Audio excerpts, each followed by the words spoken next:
all know that this is our seventh free live class. So in this class, I am going to talk about reading as well as uh, practical use of preposition. অর্থাৎ প্রথমত আমি একটা passage আপনাদের সামনে read out করে দেখাবো।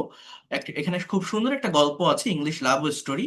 আমরা অনেকেই ইংলিশে প্যাসেজ রিডিং করি, রিড আউট করি, প্যাসেজ পড়ি, বাট পড়ে একটা প্যাসেজের অ্যাকচুয়াল অর্থ বের করতে পারি না। একটা সেন্টেন্স যখন আমি পড়তেছি, সেই সেন্টেন্সের অ্যাকচুয়াল বাংলা অর্থটা কি, এখানে সাবজেক্ট কোনটা, ভার্ব কোনটা, কোন টেন্সে একটা বাক্য লেখা আছে, তাহলে বাক্যটার বাংলা মিনিংটা কি, অ্যাকচুয়াল মিনিংটা কি, বা কোথায় ফ্রেজের ব্যবহার, কোথায় ক্লজের ব্যবহার, কোথায় অ্যাডভার্ব ব্যবহার হচ্ছে, এইগুলো আমরা বুঝতে পারি না। এটা না বোঝার কারণে এই ল্যাঙ্গুয়েজটা নিয়ে আমাদের অনেক প্রবলেম তৈরি হয়, আমরা শুধু পড়ে যাই বাট বুঝি না। তো এই রিডিং প্যাসেজটা পড়লে আপনার বেনিফিটটা কি, আপনার রিডিং স্কিলটা ডেভেলপমেন্ট আসবে, আপনার প্রোনাউন্সিয়েশন গুলো ক্লিয়ার হবে, আপনি নতুন ভোকাবুলারি থাকলে সেটাকে আপনি আয়ত্তে নিতে পারবেন। এরপরে আমি কি করে, এখানে খুব সিম্পল ওয়ার্ডে অনেক সুন্দর একটা গল্প দেওয়া আছে, এই গল্পটা আমি আপনাকে পড়াবো। পড়ানোর পর এই গল্পটা থেকে আপনি কতটুকু মনে রাখতে পারছেন, আপনার কতটুকু কি মনে আছে, সেইটার উপর ডিপেন্ড করে, আবারও বলছি, সেইটার উপর ডিপেন্ড করে, জাস্ট ওয়েট আ মিনিট, সেইটার উপর ডিপেন্ড করে আপনাকে একটা প্রেজেন্টেশন দিতে হবে, একটা সামারি প্রেজেন্ট করতে হবে যে আপনি কতটুকু শিখতে পারলেন। এভাবে এই রিডিং থেকে স্পিকিং এর জায়গাটা কভার করা যায়।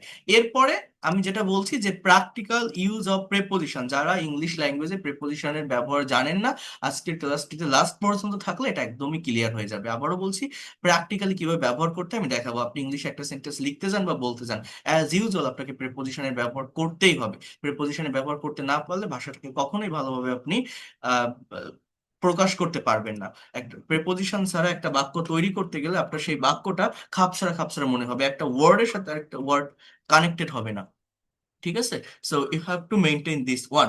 ওকে, সো ফার্স্ট অফ অল যে বিষয়গুলো নিয়ে আমি কথা বলবো বা যে বিষয়টা দেখাবো সেটা আগে স্টোরি। এই গল্পটা আমি পড়ছি, সবাই মনোযোগ দিয়ে শোনেন, প্রত্যেকটা সেন্টেন্স, প্রত্যেকটা জায়গা আমি অ্যানালাইসিস করে দিচ্ছি। ভালোভাবে দেখার চেষ্টা করেন, বিষয়গুলোকে নেওয়ার চেষ্টা করেন।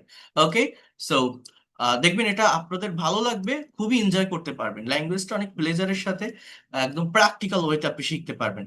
তো কি বলছে দেখেন, Raju and Shovan are very good friends from their school life. Raju এবং শোভন তাদের স্কুল জীবন থেকে খুবই ভালো বন্ধু। Now they do different jobs in different sector. তারা এখন ভিন্ন জায়গায় ভিন্ন চাকরি করে।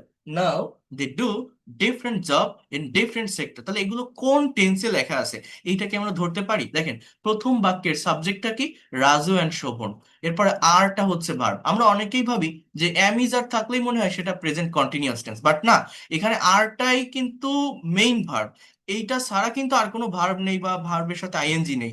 সেটা বি ভার্বের একটা সেন্টেন্স, এটা জাস্ট প্রেজেন্ট ইনডিফিনিট টেন্সে লেখা আছে। বি ভার্বের প্রেজেন্ট ফর্ম হচ্ছে অ্যামিজার। ঠিক আছে? এরপর নাও, এটা একটা কি, এই যে নাও, এই যে শব্দটা একটা adverb, adverb of time. They do, এটা সাবজেক্ট, ডুটা ভার্ব, তার মানে এটাও প্রেজেন্ট ইনডিফিনিট। সাবজেক্টের পরে প্রত্যেকটা ইংলিশ সেন্টেন্সে সাবজেক্টের পরে ভার্ব থাকে। এই ভার্বটা দেখলে বোঝা যায় বাক্যটা কোন টেন্সে লেখা আছে, আর এটা বুঝতে পারলেই একটা সেন্টেন্স বা বাক্যের অ্যাকচুয়াল মিনিং কিন্তু বের করা যায়। ঠিক আছে? তাহলে দেখেন, now they do different job in different sector. এখন তারা ভিন্ন চাকরি করে ভিন্ন জায়গায়। এরপর কি বলছে, টুডে, দে, আজ, আজ, they meet each other after 3 years. তারা মিট, দেখা করা বা সাক্ষাৎ করা, তাহলে এটাও প্রেজেন্ট ইনডিফিনিট টেন্সের। তারা একে অন্যের সাথে দেখা করে, যে ইজ আদার, এটাকে কি বলে জানেন? এটা হচ্ছে একটা রেসিপ্রোকাল প্রোনাউন। আমাদের প্রোনাউন 8 প্রকার প্রোনাউন আছে ইংলিশ ল্যাঙ্গুয়েজ, এটা আমার গ্রামার ক্লাসের ভিতরে আমি পড়াই। এর ভিতরে রেসিপ্রোকাল প্রোনাউন হচ্ছে দুই প্রকার, মানে দুইটা এক্সাম্পল আছে রেসিপ্রোকাল প্রোনাউনের, একটা হচ্ছে ইজ আদার, একটা হচ্ছে অন অ্যানাদার। দুইজনের ভিতর পারস্পরিক একটা সম্পর্ক বোঝাতে ইজ আদার বসে, দুইয়ের অধিক ব্যক্তি বা বস্তুর মধ্যে সম্পর্ক বোঝাতে অন অ্যানাদার বসে। So today they meet each other after 3 years. আজ তারা একে অন্যের সাথে দেখা করে 3 বছর পর। They are very happy to meet each other after a long period. তারা খুবই খুশি একে অন্যের সাথে দেখা করে অনেক দিন পর। আফটার সো মেনি টক্স, দেখেন, অনেক কথা বলার পর, কি বলছে, অনেক কথা বলার পর। এইটা কি, এটা জাস্ট একটা প্রেপোজিশনাল ফ্রেজ। ফ্রেজ, এখানে কিন্তু কোনো সাবজেক্ট নেই, কোনো ভার্ব নেই, এটা কিন্তু কোনো বাক্য না। এইখান থেকে বাক্যটা শুরু, যে রাজু সেইড রাজু বলেছিল, দেখেন সে মানে বলা, পাস্ট ফর্ম কি সেইড, তাহলে এটা কোন tense? Past indefinite tense. Raju said with a smile on his face, Raju তার মুখে একটা হাসি নিয়ে বলল, হাউ ইজ রূপা, রূপা কেমন আছে। শোভন সেইড উইথ আ শাই, এই শাই মানে কি জানেন? নিঃশ্বাস নিয়ে বলা, একটা দীর্ঘ শ্বাস নিয়ে বলা। শোভন সেইড উইথ শাই, শোভন একটা দীর্ঘ নিঃশ্বাস নিয়ে বলল, I don't know how she is নাও, আমি জানি না সে এখন কেমন আছে। I don't know how she is নাও, আমি জানি না সে এখন কেমন আছে। তাহলে প্রেজেন্ট ইনডিফিনিট টেন্সের একটা negative sentence. I wish she may stay better than I, আমি চাই সে আমার চেয়ে ভালো থাকুক, আমি চাই সে আমার চেয়ে ভালো থাকুক। এইবার কি বলছে দেখেন, বলছে হোয়াট আর ইউ সেইং, তুমি কি বলছো। হোয়াট আর ইউ সেইং, তুমি কি বলছো, এটা কোন টেন্স? প্রেজেন্ট কন্টিনিউয়াস টেন্সের একটা interrogative sentence. Didn't you marry her, তুমি তাকে বিয়ে করনি, তুমি তাকে বিয়ে করনি, কি বলছে? ডিডেন্ট ইউ ম্যারি হার, তুমি তাকে বিয়ে করনি।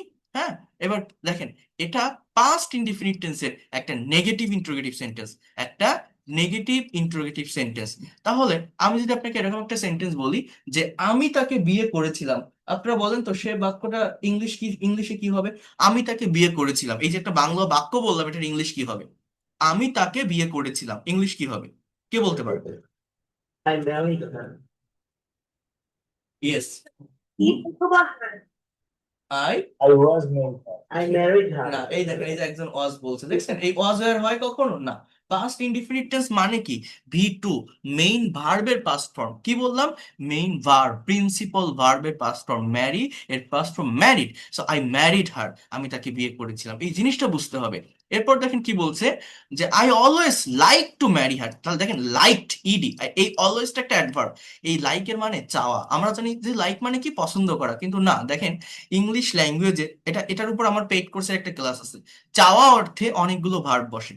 হোপ মানে চাওয়া, ওয়ান্ট মানে চাওয়া, উইশ মানে চাওয়া, ডিজায়ার মানে চাওয়া, উড লাইক টু মানে চাওয়া, এই লাইক মানেও চাওয়া।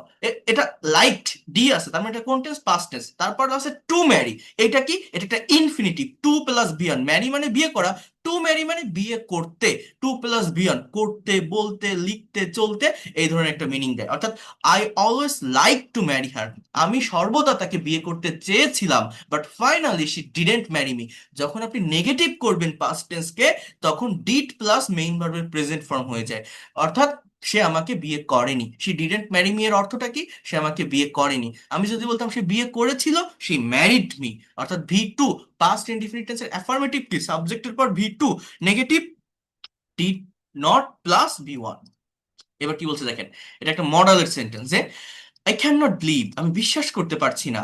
She said me several times, সে আমাকে অনেকবার বলেছিল, she loves you more than anyone in the world, সে তোমাকে পৃথিবীর যে কারো চেয়ে অনেক বেশি ভালোবাসে। দেখেন, শি সেইড মি এটা পাস্ট টেন্স, কিন্তু শি লাভস ইউ এটা present indefinite tense, subject third person singular number, এই জন্য ভার্বের সাথে এস বাই ইএস আছে। প্রেজেন্ট ইনডিফিনিট টেন্সে subject third person singular number হলে ভার্বের সাথে এস বাই ইএস বসে। বলছে she loves you more than anyone in the world, সে পৃথিবীর যে কারো চেয়ে তোমাকে বেশি ভালোবাসে, এই কথাটা বলেছিল। সে also said me this talks thousand time, সে এই কথাগুলো হাজারবার বলেছিল আমাকে।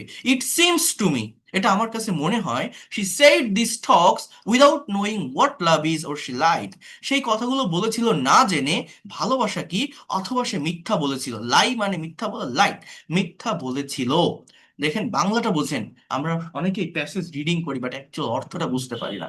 হার innocent looking face is still floating in front of my eyes, অর্থাৎ বলছে তার যে নিরীহ চেহারাটা, বাংলাটা কি, তার যে নিরীহ চেহারাটা এখনো আমার চোখের সামনে ভাসছে।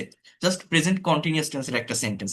ইজ স্টিল ফ্লটিং, ইজটা অক্সিলারি ভার্ব, ফ্লটিং এটা মেইন ভার্ব, ফ্লটিং এটা মেইন ভার্ব। এই স্টিল শব্দটা একটা অ্যাডভার্ব, একটা অ্যাডভার্ব একটা বাক্যের যে কোনো জায়গায় বসতে পারে, শুরুতেও থাকে, শেষেও থাকে, মাঝেও থাকে। আপনি যদি স্টিলটাকে একদম শুরুতেও নিয়ে আসেন, আপনার মিনিং এর চেঞ্জ হয় না। আপনি এটাও বলতে পারেন, still her innocent looking face is floating in front of my eyes. আপনি এটাও বলতে পারেন, her innocent looking face is floating in front of my eyes still.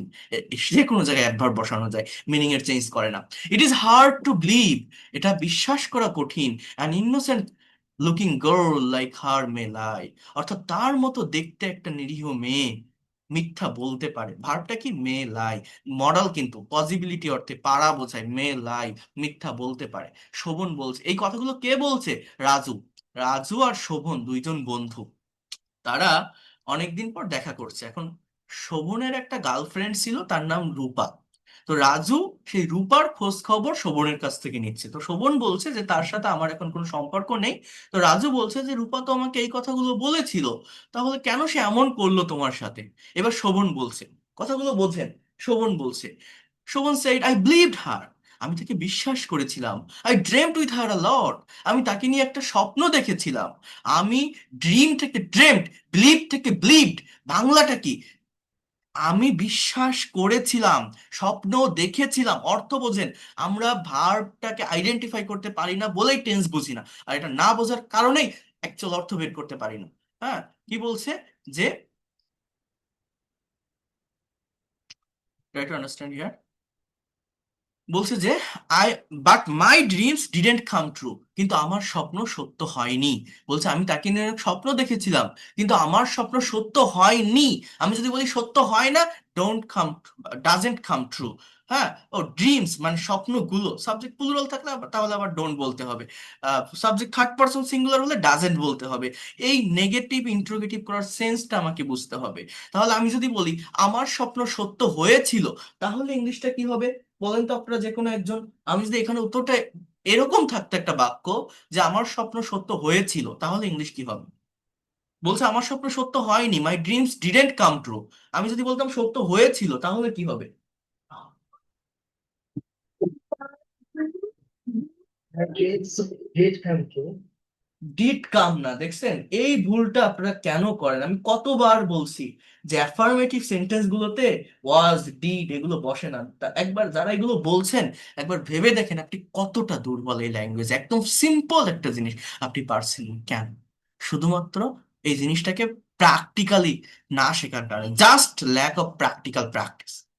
Past indefinite টেন্সের স্ট্রাকচার, সাবজেক্টের পর ভার্বের past form, main verb, principal verb, আমরা এইটাই জানি না। আমার পেইড কোর্সে যারা আসে, আগে ভার্বের ফর্ম লেখায় তারপর ইংরেজি শেখানো শুরু করি।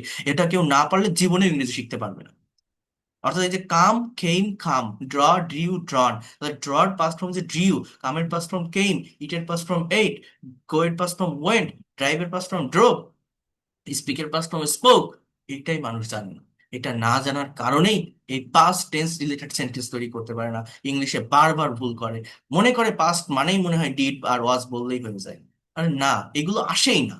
এগুলো শুধু নেগেটিভ বা ইন্ট্রোগেটিভ আসে, মেইন ভার্বের পাস্ট ফর্ম। অর্থাৎ আমার স্বপ্ন সত্য হয়েছিল, মাই ড্রিমস কেম ট্রু, CAME, মাই ড্রিমস কেম ট্রু, আমাকে এইটা বসাতে হয়। ঠিক আছে, এরপর দেখেন রাজু সেই, রাজু বলল, why did she do like that, বাংলাটা কি? পাস্ট ইনডিফিনিট টেন্সের WH ওয়ার্ড যুক্ত একটা ইন্টারোগেটিভ সেন্টেন্স। কি বলছে? Why did she do like that মানে কি, সে কেন এমনটা করলো, সে কেমন, কেন এমনটা করলো। পাস্ট টেন্স কিন্তু, করলো বলছি। আমি যদি এখানে আপনাকে বলতাম সে কেন এমনটা করেছে, ইংলিশ কি হতো? Why have she done like that, why have she done like that. আমি যদি বলতাম সে কেন এমনটা করে, why does she do like that, why does she do like that, সে কেন এমনটা করতেছে। আপনি বলেন না, আপনার যদি একটা গার্লফ্রেন্ড থাকে, তুমি এমন করছো কেন, why are you doing that, why are you doing like that, why are you doing, তাহলে why is she doing like that, সে কেন এমনটা করছে, ওয়াই ইজ শি ডুইং। এই কোশ্চেন কিন্তু আমরা তৈরি করতে পারি না। আগে WH ওয়ার্ড, তারপর অক্সিলারি ভার্ব, আবার বলছি তারপর অক্সিলারি ভার্ব, তারপরে সাবজেক্ট, তারপর মেইন ভার্ব। এই ফাংশন বুঝতে হয়, আমরা পারি না, আমরা চর্চা করি না প্র্যাকটিক্যালি, এই জন্যই পারি না। সে কেন এমন করতেছিল, খুব সিম্পল একটা সেন্টেন্স না? এই সেন্টেন্স আমরা বাংলায় হর হামেশা বলি না, ইংলিশে পারি না। কেন পারি না? আমি যদি আপনাকে বলি বলেন তো সে কেন এমন করতেছিল, ইংলিশ কি? আপনি ইনস্ট্যান্টলি বলতে পারবেন না, আপনার অনেক ভেবে টেবে টেন্স টেন্স ধরে তারপর এনে করতে হবে, তাও ভুল হয়। কিন্তু ইনস্ট্যান্টলি কিভাবে করবেন, এই প্র্যাকটিক্যাল প্র্যাকটিসটা করতে পারলে হয়। Why was she doing like that, সে কেন এমনটা করছে। তাহলে এই চেঞ্জ করাটা শিখতে হবে। আই ডোন্ট নো হোয়াই, আমি জানি না কেন। Raju said where she is now, সে এখন কোথায়। শোভন সেইড শি ম্যারিড, দেখছেন পাস্ট টেন্স মানে কি, পাস্ট টেন্সের অ্যাফার্মেটিভ মানে V2। শোভন বলছে যে সে বিয়ে করেছে the only son of the richest man of our village, আমাদের গ্রামের একমাত্র ধনী লোকের ছেলেকে সে বিয়ে করেছে। His name is Ravi, you know him, তার নাম রবি, তুমি তাকে চেনো। এই যে নো, আমি যদি বলি তুমি তাকে চিনতে, ইংলিশ কি হবে? You knew him. তুমি তাকে চিনেছো, ইউ হ্যাভ নোন হিম। তুমি তাকে চিনবে, ইউ উইল নো হিম। এই যে ট্রান্সফর্ম করাটা শিখতে হবে। এইবার এই কোশ্চেনটা দেখেন, এবার এটা কে বলছে? এটা রাজু বলছে যে why didn't you try to stop her, মানে কি জানেন? কেন তুমি তাকে থামানোর চেষ্টা করলে না? ডাব্লিউএইচ ওয়ার্ড, পাস্ট ইনডিফিনিট টেন্সের একটা নেগেটিভ ইন্টারোগেটিভ ফাংশন, এটার ভার্বের সাথে নট আছে, ইউ, এরপর ট্রাই, এরপর স্টপ, টু স্টপ, এটা হচ্ছে infinitive, to plus V one, ট্রাইটা এখানে মেইন ভার্ব। তো বাংলাটা কি, যে why didn't you try to stop her, কেন তুমি তাকে থামানোর চেষ্টা করলে না? আমি যদি বলি কেন তুমি তাকে থামানোর চেষ্টা করো না, আমার চেঞ্জটা কোথায় হয় বলেন তো? অক্সিলারি ভার্বে। কেন থামানোর চেষ্টা করো না, এই ডিডেন্টের জায়গায় আপনি যদি জাস্ট বলেন why don't you try to stop her, আপনি এখানে যদি বলেন why won't you try to stop her, won't মানে উইল নট, কেন তুমি তাকে থামানোর চেষ্টা করবে না, কেন তুমি তাকে থামাচ্ছ না, কেন থামানোর চেষ্টা করছো না, why aren't you, are not, why aren't you trying to stop her, why aren't you, are বসালে ট্রাইং, আইএনজি বলতে হবে, কেন থামানোর চেষ্টা করনি। এই যে ডিডেন্ট ইউ, এই করনি অর্থাৎ নেগেটিভ প্রেজেন্ট পারফেক্ট টেন্সের যে মিনিং দেয়, পাস্ট ইনডিফিনিট টেন্সের সেম মিনিং দেয়। এটা আমি আপনাদের টেন্সের ক্লাসে দেখিয়েছিলাম।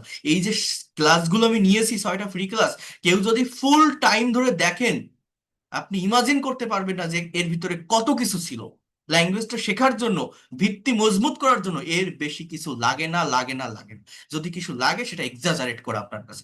আমি এই যে 6টা ক্লাস নিছি, এই ফ্রি ক্লাস, এইটা যদি কেউ দেখে আসে এবং তার উপর ডিপেন্ড করে যদি কেউ প্র্যাকটিক্যাল প্র্যাকটিসটা করতে পারে, যেমন এই যেটা আমি দেখাচ্ছি, এরকম প্র্যাকটিক্যাল প্যাসেজ, প্র্যাকটিক্যাল কনভারসেশন কেউ যদি প্র্যাকটিস করতে পারে, সে 1 থেকে 2 মাসের ভিতরে ইংরেজিতে কথা বলতে বাধ্য। কারণ এইখানে তো আমি বেসিক বিষয়গুলো ক্লিয়ার করেই দিয়েছি।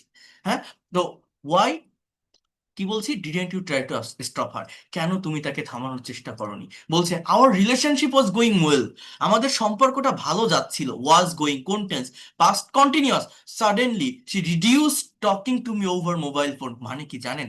হঠাৎ করে সে কমিয়ে দিয়েছিল কথা বলা মোবাইল ফোনে আমার সাথে। ওভার মোবাইল ফোন, ওভার মানে এখানে মাধ্যম বোঝাচ্ছে, মোবাইল ফোনের মাধ্যমে কথা বলা কমিয়ে দিয়েছিল। এখন এই টকিং দেখে অনেকে বলতে পারেন এটা কোনো কন্টিনিউয়াস, বাট এটা কন্টিনিউয়াস টেন্স না, এটা একটা জেরান্ড, এটা ভার্বের সঙ্গে আইএনজি যুক্ত শব্দ, একটা স্থির অবস্থায় আছে, এটা কোনো অ্যাকশন দিচ্ছে না, এটার আগে কোনো অ্যাম ইজ আর অজয়ের নেই, অর্থাৎ এটা দেখে আপনি বলতে পারবেন না কোন কন্টিনিউয়াস। এটা জাস্ট একটা জেরান্ড, অর্থাৎ as a parts of speech এটা একটা নাউন, নাউনের কাজ করছে। এখানে মেইন ভার্ব মূলত রিডিউসড, এটা পাস্ট ইনডিফিনিট টেন্সের সেন্টেন্স, সাবজেক্টের পরে যে ওয়ার্ডটা থাকে সেইটাই মূলত মেইন ভার্ব। বাংলাটা কি তাহলে? সে কমিয়ে দিয়েছিল, পাস্ট টেন্স। টকিং মানে জাস্ট কথা বলা, কথা বলছে, কথা বলছিল, এরকম কিছু না, সে কমিয়ে দিয়েছিল কথা বলা আমার সাথে মোবাইলে। এই যে পড়াচ্ছি আমি, এই যে দেখাচ্ছি আমি, এই বিষয়গুলো যদি আপনি না বোঝেন একটা মেন্টরের অধীনে থেকে, আপনি এটা পড়েন, এই প্যাসেজটা রিডিং করেন, আপনার খুব সিম্পল ওয়ার্ড, কিন্তু পার্টস অফ স্পিচ আইডেন্টিফাই করতে না পারার কারণে আপনি কিন্তু এই সেন্টেন্সগুলোর অ্যাকচুয়াল থট, অ্যাকচুয়াল সেন্স বা মিনিং বুঝতে পারবেন না। এটা এতটা ইম্পর্টেন্ট, এটাও আমি সেকেন্ড ক্লাসে আপনাদেরকে বলছিলাম। She also reduced meeting me, বাংলা কি তাহলে? সে আমার সাথে দেখা করাও কমিয়ে দিয়েছিল। She also reduced meeting me, অলসোটাকে একটা অ্যাডভার্ব, সে আমার সাথে দেখা করাও কমিয়ে দিয়েছিল। I doubted something wrong and I asked her, আমি সন্দেহ করেছিলাম কিছু একটা ভুল হচ্ছে এবং আমি জিজ্ঞাসা করেছিলাম তাকে, হোয়াটস রং উইথ ইউ, কি সমস্যা তোমার? She said everything is all right, সে বলেছিল সবকিছু ঠিক আছে। Keeping hand on Shovan shoulder, অর্থাৎ শোভনের কাঁধে হাত রেখে, এটা জাস্ট একটা ফ্রেজ, কোনো সেন্টেন্স না। এইখান থেকে বাক্য শুরু। Raju looked at his eyes, Raju তার চোখের দিকে তাকিয়েছিল। Tears trickled from his eyes, তার চোখ দিয়ে অশ্রু বেয়ে পড়ছিল। Raju said with tears in eyes, Raju তার চোখে পানি নিয়ে বলল, এটা রাজু হবে, এটা শোভন হবে। হ্যাঁ, but she continue to be changed, কিন্তু সে পরিবর্তন হতেই থাকলো। বাংলাটা কি?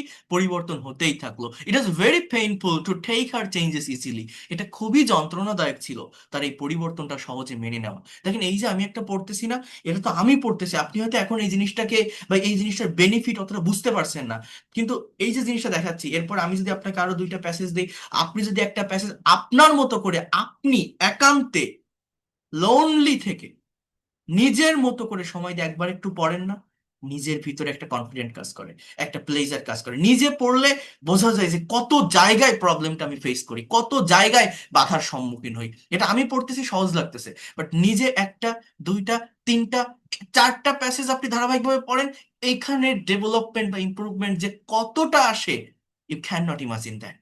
হ্যাঁ, শোভনও জয়পিং, শোভনও কাঁদতেছিল। Raju tried to console Shovan. দেখেন, কনসোল মানে কি সান্ত্বনা দেওয়া, অর্থাৎ রাজু চেষ্টা করছিল শোভনকে সান্ত্বনা দেওয়ার। But no consolation in the world was enough to remove his pain. কিন্তু পৃথিবীতে কোনো সান্ত্বনাই যথেষ্ট ছিল না তার কষ্টটা দূর করার মতো। Shobhon said with tears on his eyes. Shobhon তার চোখে পানি নিয়ে বলল, I was waiting for getting her back as like as she was in earlier days. Bangla কি? পাস্ট কন্টিনিউয়াস, হ্যাঁ, পাস্ট কন্টিনিউয়াস, অতীতে কোনো কাজ হচ্ছিল বা চলছিল। বাংলাটা কি? আমি তার ফিরে আসার অপেক্ষা করছিলাম যেমনটা সে আগের দিনগুলোতে ছিল।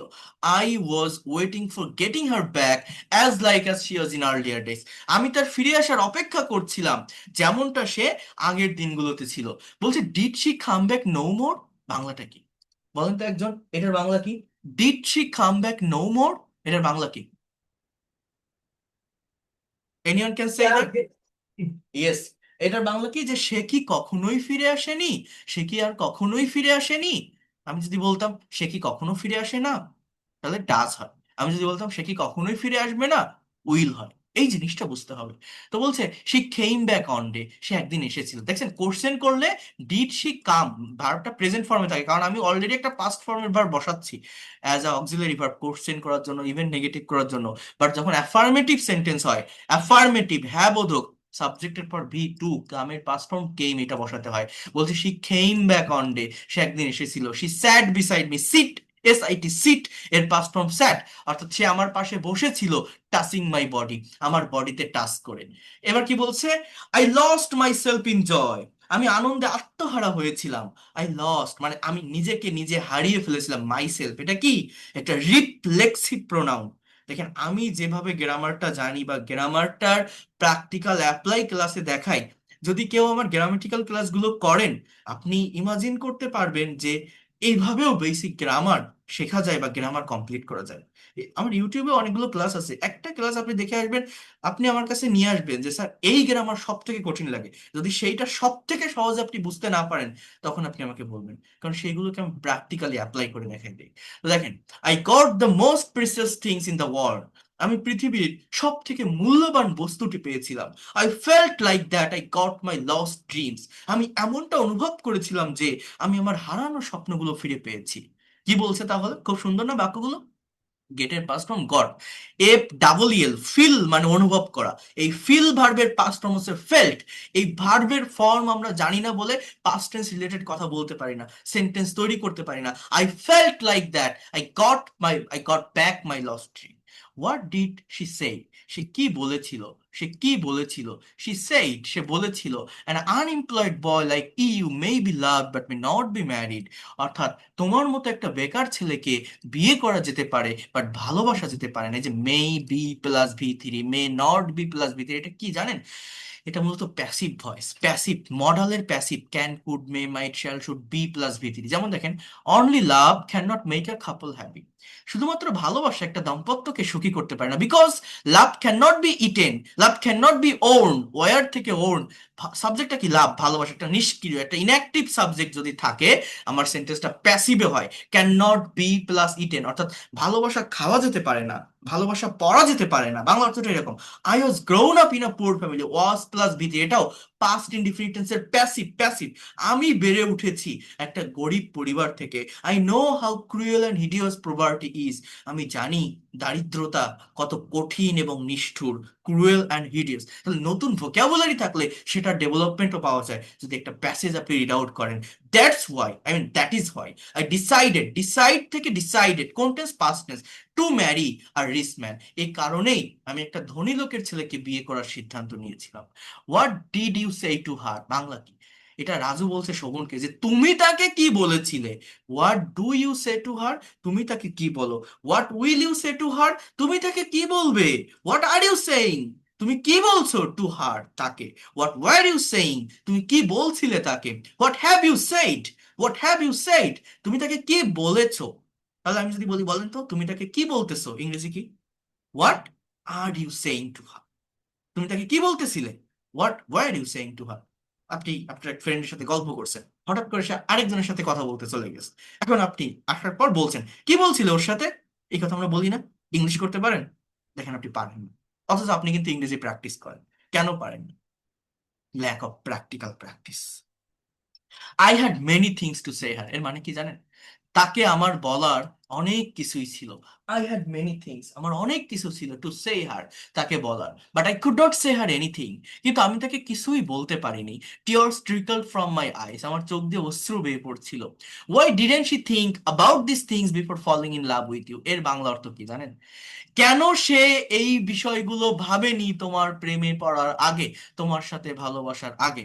সে নিউ, নো এর পাস্ট ফর্ম নিউ, দেখছেন নিউ, সে জানতো you are an unemployed boy, তুমি একটা বেকার ছেলে, before falling in love with you, after having a relationship for 5 years.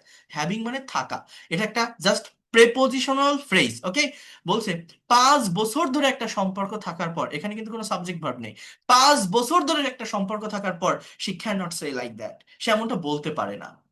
I said to her nothing, আমি তাকে কিছুই বলিনি। কামিং হোম, বাড়ি এসে, আই ক্রাইড টু মাচ, আমি অনেক কেঁদেছিলাম। But said nothing to anyone, কিন্তু কাউকেই কিছু বলিনি। I guess she isn't happy, আমি মনে করি সে সুখে নেই। বলছে how do you know that, তুমি কিভাবে জানো? এটা রাজু বলছে, হ্যাঁ, যে শি চিটেড ইউ, শোভনকে বলছে যে সে তোমার সাথে প্রতারণা করেছে। আর চিট, একজন প্রতারক, নেভার বি হ্যাপি, কখনো সুখী হয় না। শি ক্যান বি এস্কেপড, এস্কেপ মানে পলায়ন করা, ফ্রম আ ম্যান, সে একজন মানুষের থেকে পলায়ন করতে পারে, but God must punish her, মডালের sentence, must plus punish been, অর্থাৎ কিন্তু সৃষ্টিকর্তা অবশ্যই তাকে শাস্তি দিবে। বলছে আই নেভার কার্স হার, আমি কখনোই তাকে অভিশাপ দেই না। আই অলওয়েজ প্রে দ্যাট, আমি সর্বদা প্রার্থনা করি যে শি মে বি হ্যাপি, সে ভালো থাকুক, সে সুখে থাকুক। বলছে ডিডেন্ট ইউ ম্যারি, তুমি বিয়ে করনি? ডিডেন্ট ইউ ম্যারি মানে কি? তুমি বিয়ে করনি? বলছে no, still I married no one, my parents are looking a bride for me, আমার পিতামাতা আমার জন্য মেয়ে খুঁজছে। মাই প্যারেন্টস আর লুকিং মানে খুঁজতেছে, are looking a bride for me. I think you should marry soon, আমি মনে করি তোমার তাড়াতাড়ি বিয়ে করা উচিত। I think you should marry soon. বলছি yes I should, but I have lost my belief in girl, কিন্তু আমি মেয়েদের প্রতি বিশ্বাস হারিয়েছি। Yes I should, but I have lost my belief in girls, have plus ভিত্তি, তাহলে বাংলা কি? করেছি, গিয়েছি, থেকেছি, খেয়েছি, অর্থাৎ হারিয়েছি।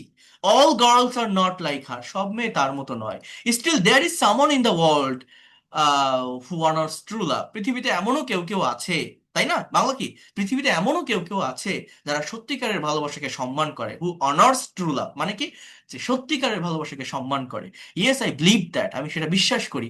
What about you, did you marry? Yes I did, Shobhon said. Say something about her, মানে শোভনের যে বন্ধু রাজু, তার সম্পর্কে, তার সে বিয়ে করেছে কিনা সেটা জানতে চাচ্ছে। রাজু বলছে she is very simple girl, but her simplicity made her gorgeous, সে খুবই সরল মেয়ে, কিন্তু তার সরলতাই তাকে সুন্দরী করে তুলেছে, গর্জিয়াস, জাঁকজমক করা, সুন্দর করা। How does she look at, সে দেখতে কেমন? প্রেজেন্ট ইনডিফিনিট টেন্সের কোশ্চেন। আমি যদি বলি, দেখেন, not so much beautiful, but she has a very beautiful mind, খুব সুন্দর নয়, কিন্তু তার খুব সুন্দর একটা মন আছে। শেষ হয়ে গেছে প্রায়, জাস্ট একটু ওয়েট করেন, প্রায় শেষ। খুব সুন্দর নয়, কিন্তু তার খুব সুন্দর একটা মন আছে। Beauty of mind is more important than beauty of face, মুখের সৌন্দর্যের চেয়ে মনের সৌন্দর্যটাই বেশি গুরুত্বপূর্ণ, তাই নয় কি? Yes you are right, her beautiful mind, তার সুন্দর মন, loves me more than anything in the world. দেখেন লাভের সাথে একটা এস আছে, কারণ কি? এটা প্রেজেন্ট ইনডিফিনিট টেন্স, সাবজেক্টটা থার্ড পারসন সিঙ্গুলার, অর্থাৎ হার বিউটিফুল মাইন্ড, মাইন্ড এটা হচ্ছে মেইনলি আমাদের সাবজেক্ট। হ্যাঁ, loves present indefinite tense, subject third person singular থাকলে ভার্বের সাথে এস বা ইএস হয়। So her beautiful minds loves me more than anything in the world. You are a very good person. You deserve such a wife. Raju said, as a person, you are better than I. I hope you will have other than I. You will have মানে এখানে পাও, আমি আশা করি, আমি মনে করি তুমি আমার চেয়ে ভালো কাউকে পাবে। Pray like that. I hope your prayer will be granted. The mobile of Raju was ringing. অর্থাৎ রাজুর মোবাইলটা বাজতেছিল। Was ringing, past continuous. Looking at the mobile screen, মোবাইলের স্ক্রিনের দিকে তাকিয়ে, রাজু said, রাজু বলল, I have to leave now dear friend. এটা কি? একটা সেমি মডাল অক্সিলারি ভার্বের সেন্টেন্স। আমার এখন যেতে হবে বন্ধু। I have to leave now dear friend, my wife is waiting for me, আমার ওয়াইফ অপেক্ষা করছে আমার জন্য। Is waiting. Shovon said with a smile on his face, Shovon তার মুখে একটা হাসি নিয়ে বলল, okay girl, I wish you best of luck in every walk of life, জীবনের প্রতিটি ধাপে আমি তোমার শুভকামনা জানাই। Raju stood up, standard past form হচ্ছে স্টুড, বাংলা কি? রাজু উঠে দাঁড়ালো, and walk to the way of his home, এবং তার বাড়ির দিকে হাঁটা শুরু করলো। Shovon started at his walking way as long as can be seen, শোভনও তার হাঁটা শুরু করলো যত দূর পর্যন্ত দেখা যায়। So that was the story. এটা পড়ার মেইন উদ্দেশ্য, মেইন পারপাসটা কি? একটা রিডিং স্টোরি পড়ে আপনাকে আইডেন্টিফাই করতে হবে যে সাবজেক্ট কোনটা, ভার্ব কোনটা, কোথায় ফ্রেজের ব্যবহার, কোথায় ক্লজের ব্যবহার। একটা সেন্টেন্স পড়ে সেই সেন্টেন্সের অ্যাকচুয়াল মিনিংটা আমি বের করতে পারছি কিনা, পার্ট অফ স্পিচ গুলো আইডেন্টিফাই করতে পারছি কিনা, নতুন ভোকাবুলারি থাকলে সেটাকে ক্যাচ করতে পারছি কিনা, আমার রিডিং যে স্পিড, এই স্পিডটাকে আমি ইনক্রিজ করতে পারছি কিনা। That is the benefit. এখন এইটা থেকে আপনার স্পিকিং ডেভেলপ করার ওয়েটা কি? সেই ওয়েটা হচ্ছে আমি যেটা করিয়ে থাকি আমার স্টুডেন্টদেরকে, যে দেখেন আমি তো আপনাদের একটা গল্প শোনালাম, গল্পটা ইংলিশে দেখলেন, বাংলায় তো এখন একটু মনে আসছে যে কি গল্পটা কি ছিল। যে আমি মনে করেন একটা ব্ল্যাঙ্ক পেজে আসলাম, কথাটা বোঝেন, একটা ব্ল্যাঙ্ক পেজে আসলাম। এখন গল্পটা ছিল যে রাজু এবং শোভন দুই বন্ধু, তারা অনেকদিন পর দেখা করছে। এখন শোভনের একটা গার্লফ্রেন্ড ছিল রূপা। রাজু রূপার খোঁজ নিচ্ছে শোভনের কাছ থেকে। এখন শোভন বলছে যে রূপা আমাকে বিয়ে করেনি, আমাকে ঠকিয়ে চলে গেছে, সে গ্রামের বড় লোকের একটা ছেলেকে বিয়ে করেছে। তো পরে তার কথাগুলো শোনার পর দুজনের খারাপ লাগলো। শোভন রাজুকে জিজ্ঞাসা করলো সে বিয়ে করছে কিনা। রাজু বলছে যে হ্যাঁ, সে বিয়ে করছে, তার ওয়াইফটা খুবই সিম্পল, বাট সে দেখতে অতটা ভালো নয়, কিন্তু তার মনটা অনেক ভালো। তো শোভন বলছে যে beauty of mind is more important than beauty of face. তারপর দুইজন বাড়ি চলে গেল। তো এই যে বাংলা কথাগুলো বললাম, এই বাংলা কথাগুলো এখন আপনি আমাকে ইংলিশে শোনাতে পারবেন? কঠিন মনে হয়? মনে করেন আপনি একটা গল্প দেখলেন, দেখে এটা আপনি আপনার এক বন্ধুকে বলবেন যে বন্ধু, একটা গল্প পড়ছিলাম। Dear friend, I have red a story just now. I have red a story just now. The story was about two friends, Raju and Shobhan. They were two friends. So, after so long time, they met each other. And I have read there, আপনার মতো করে বলবেন, ঠিক আছে? মানে একদম আহ, আপনি মনে করেন একটা ডিরেক্ট স্পিচের লেখা পড়ছেন, সেটাকে ইনডিরেক্ট নিতে হয়, ইনডিরেক্ট। অর্থাৎ আপনার মতো করে আপনি একজনকে শোনাচ্ছেন ওই কথাগুলো। In this way you have to develop your speaking skill. আপনি কি বলছেন? যে I have read on the story that Shovon had a girlfriend. শোভনের একজন গার্লফ্রেন্ড ছিল। তাহলে ইংলিশ কি? কারো অধিকারে, কারো মালিকানায় কোনো কিছু ছিল। এখানে হ্যাডের ব্যবহার আমরা জানি, ওয়াজ মানেও ছিল, হ্যাড মানেও ছিল। পার্থক্য কি? ওয়াজ হচ্ছে সাবজেক্ট নিজে কোনো কিছু ছিল। আপনি যদি বলেন শোভন ওয়াজ এ গার্লফ্রেন্ড, এর মানে কিন্তু এরকম হয়ে যায় শোভন একটা গার্লফ্রেন্ড ছিল, কিন্তু শোভনের একজন গার্লফ্রেন্ড ছিল, তাহলে ওয়াজ না, Shobhon had a girlfriend. So Raju and Shobon meet each other after so long time, and Raju asked to Shobon that how is Rupa. Shobon said that I don't know. Shobhon বলেছিল আমি জানি না। তো এই যে আই ডোন্ট নো, এটা কিন্তু একটা ডিরেক্ট স্পিচ। আপনি যদি এটাকে ইনডিরেক্ট করেন, তাহলে আপনাকে বলতে হবে Shobhon said that he doesn't know, মানে সে জানে না সেটা।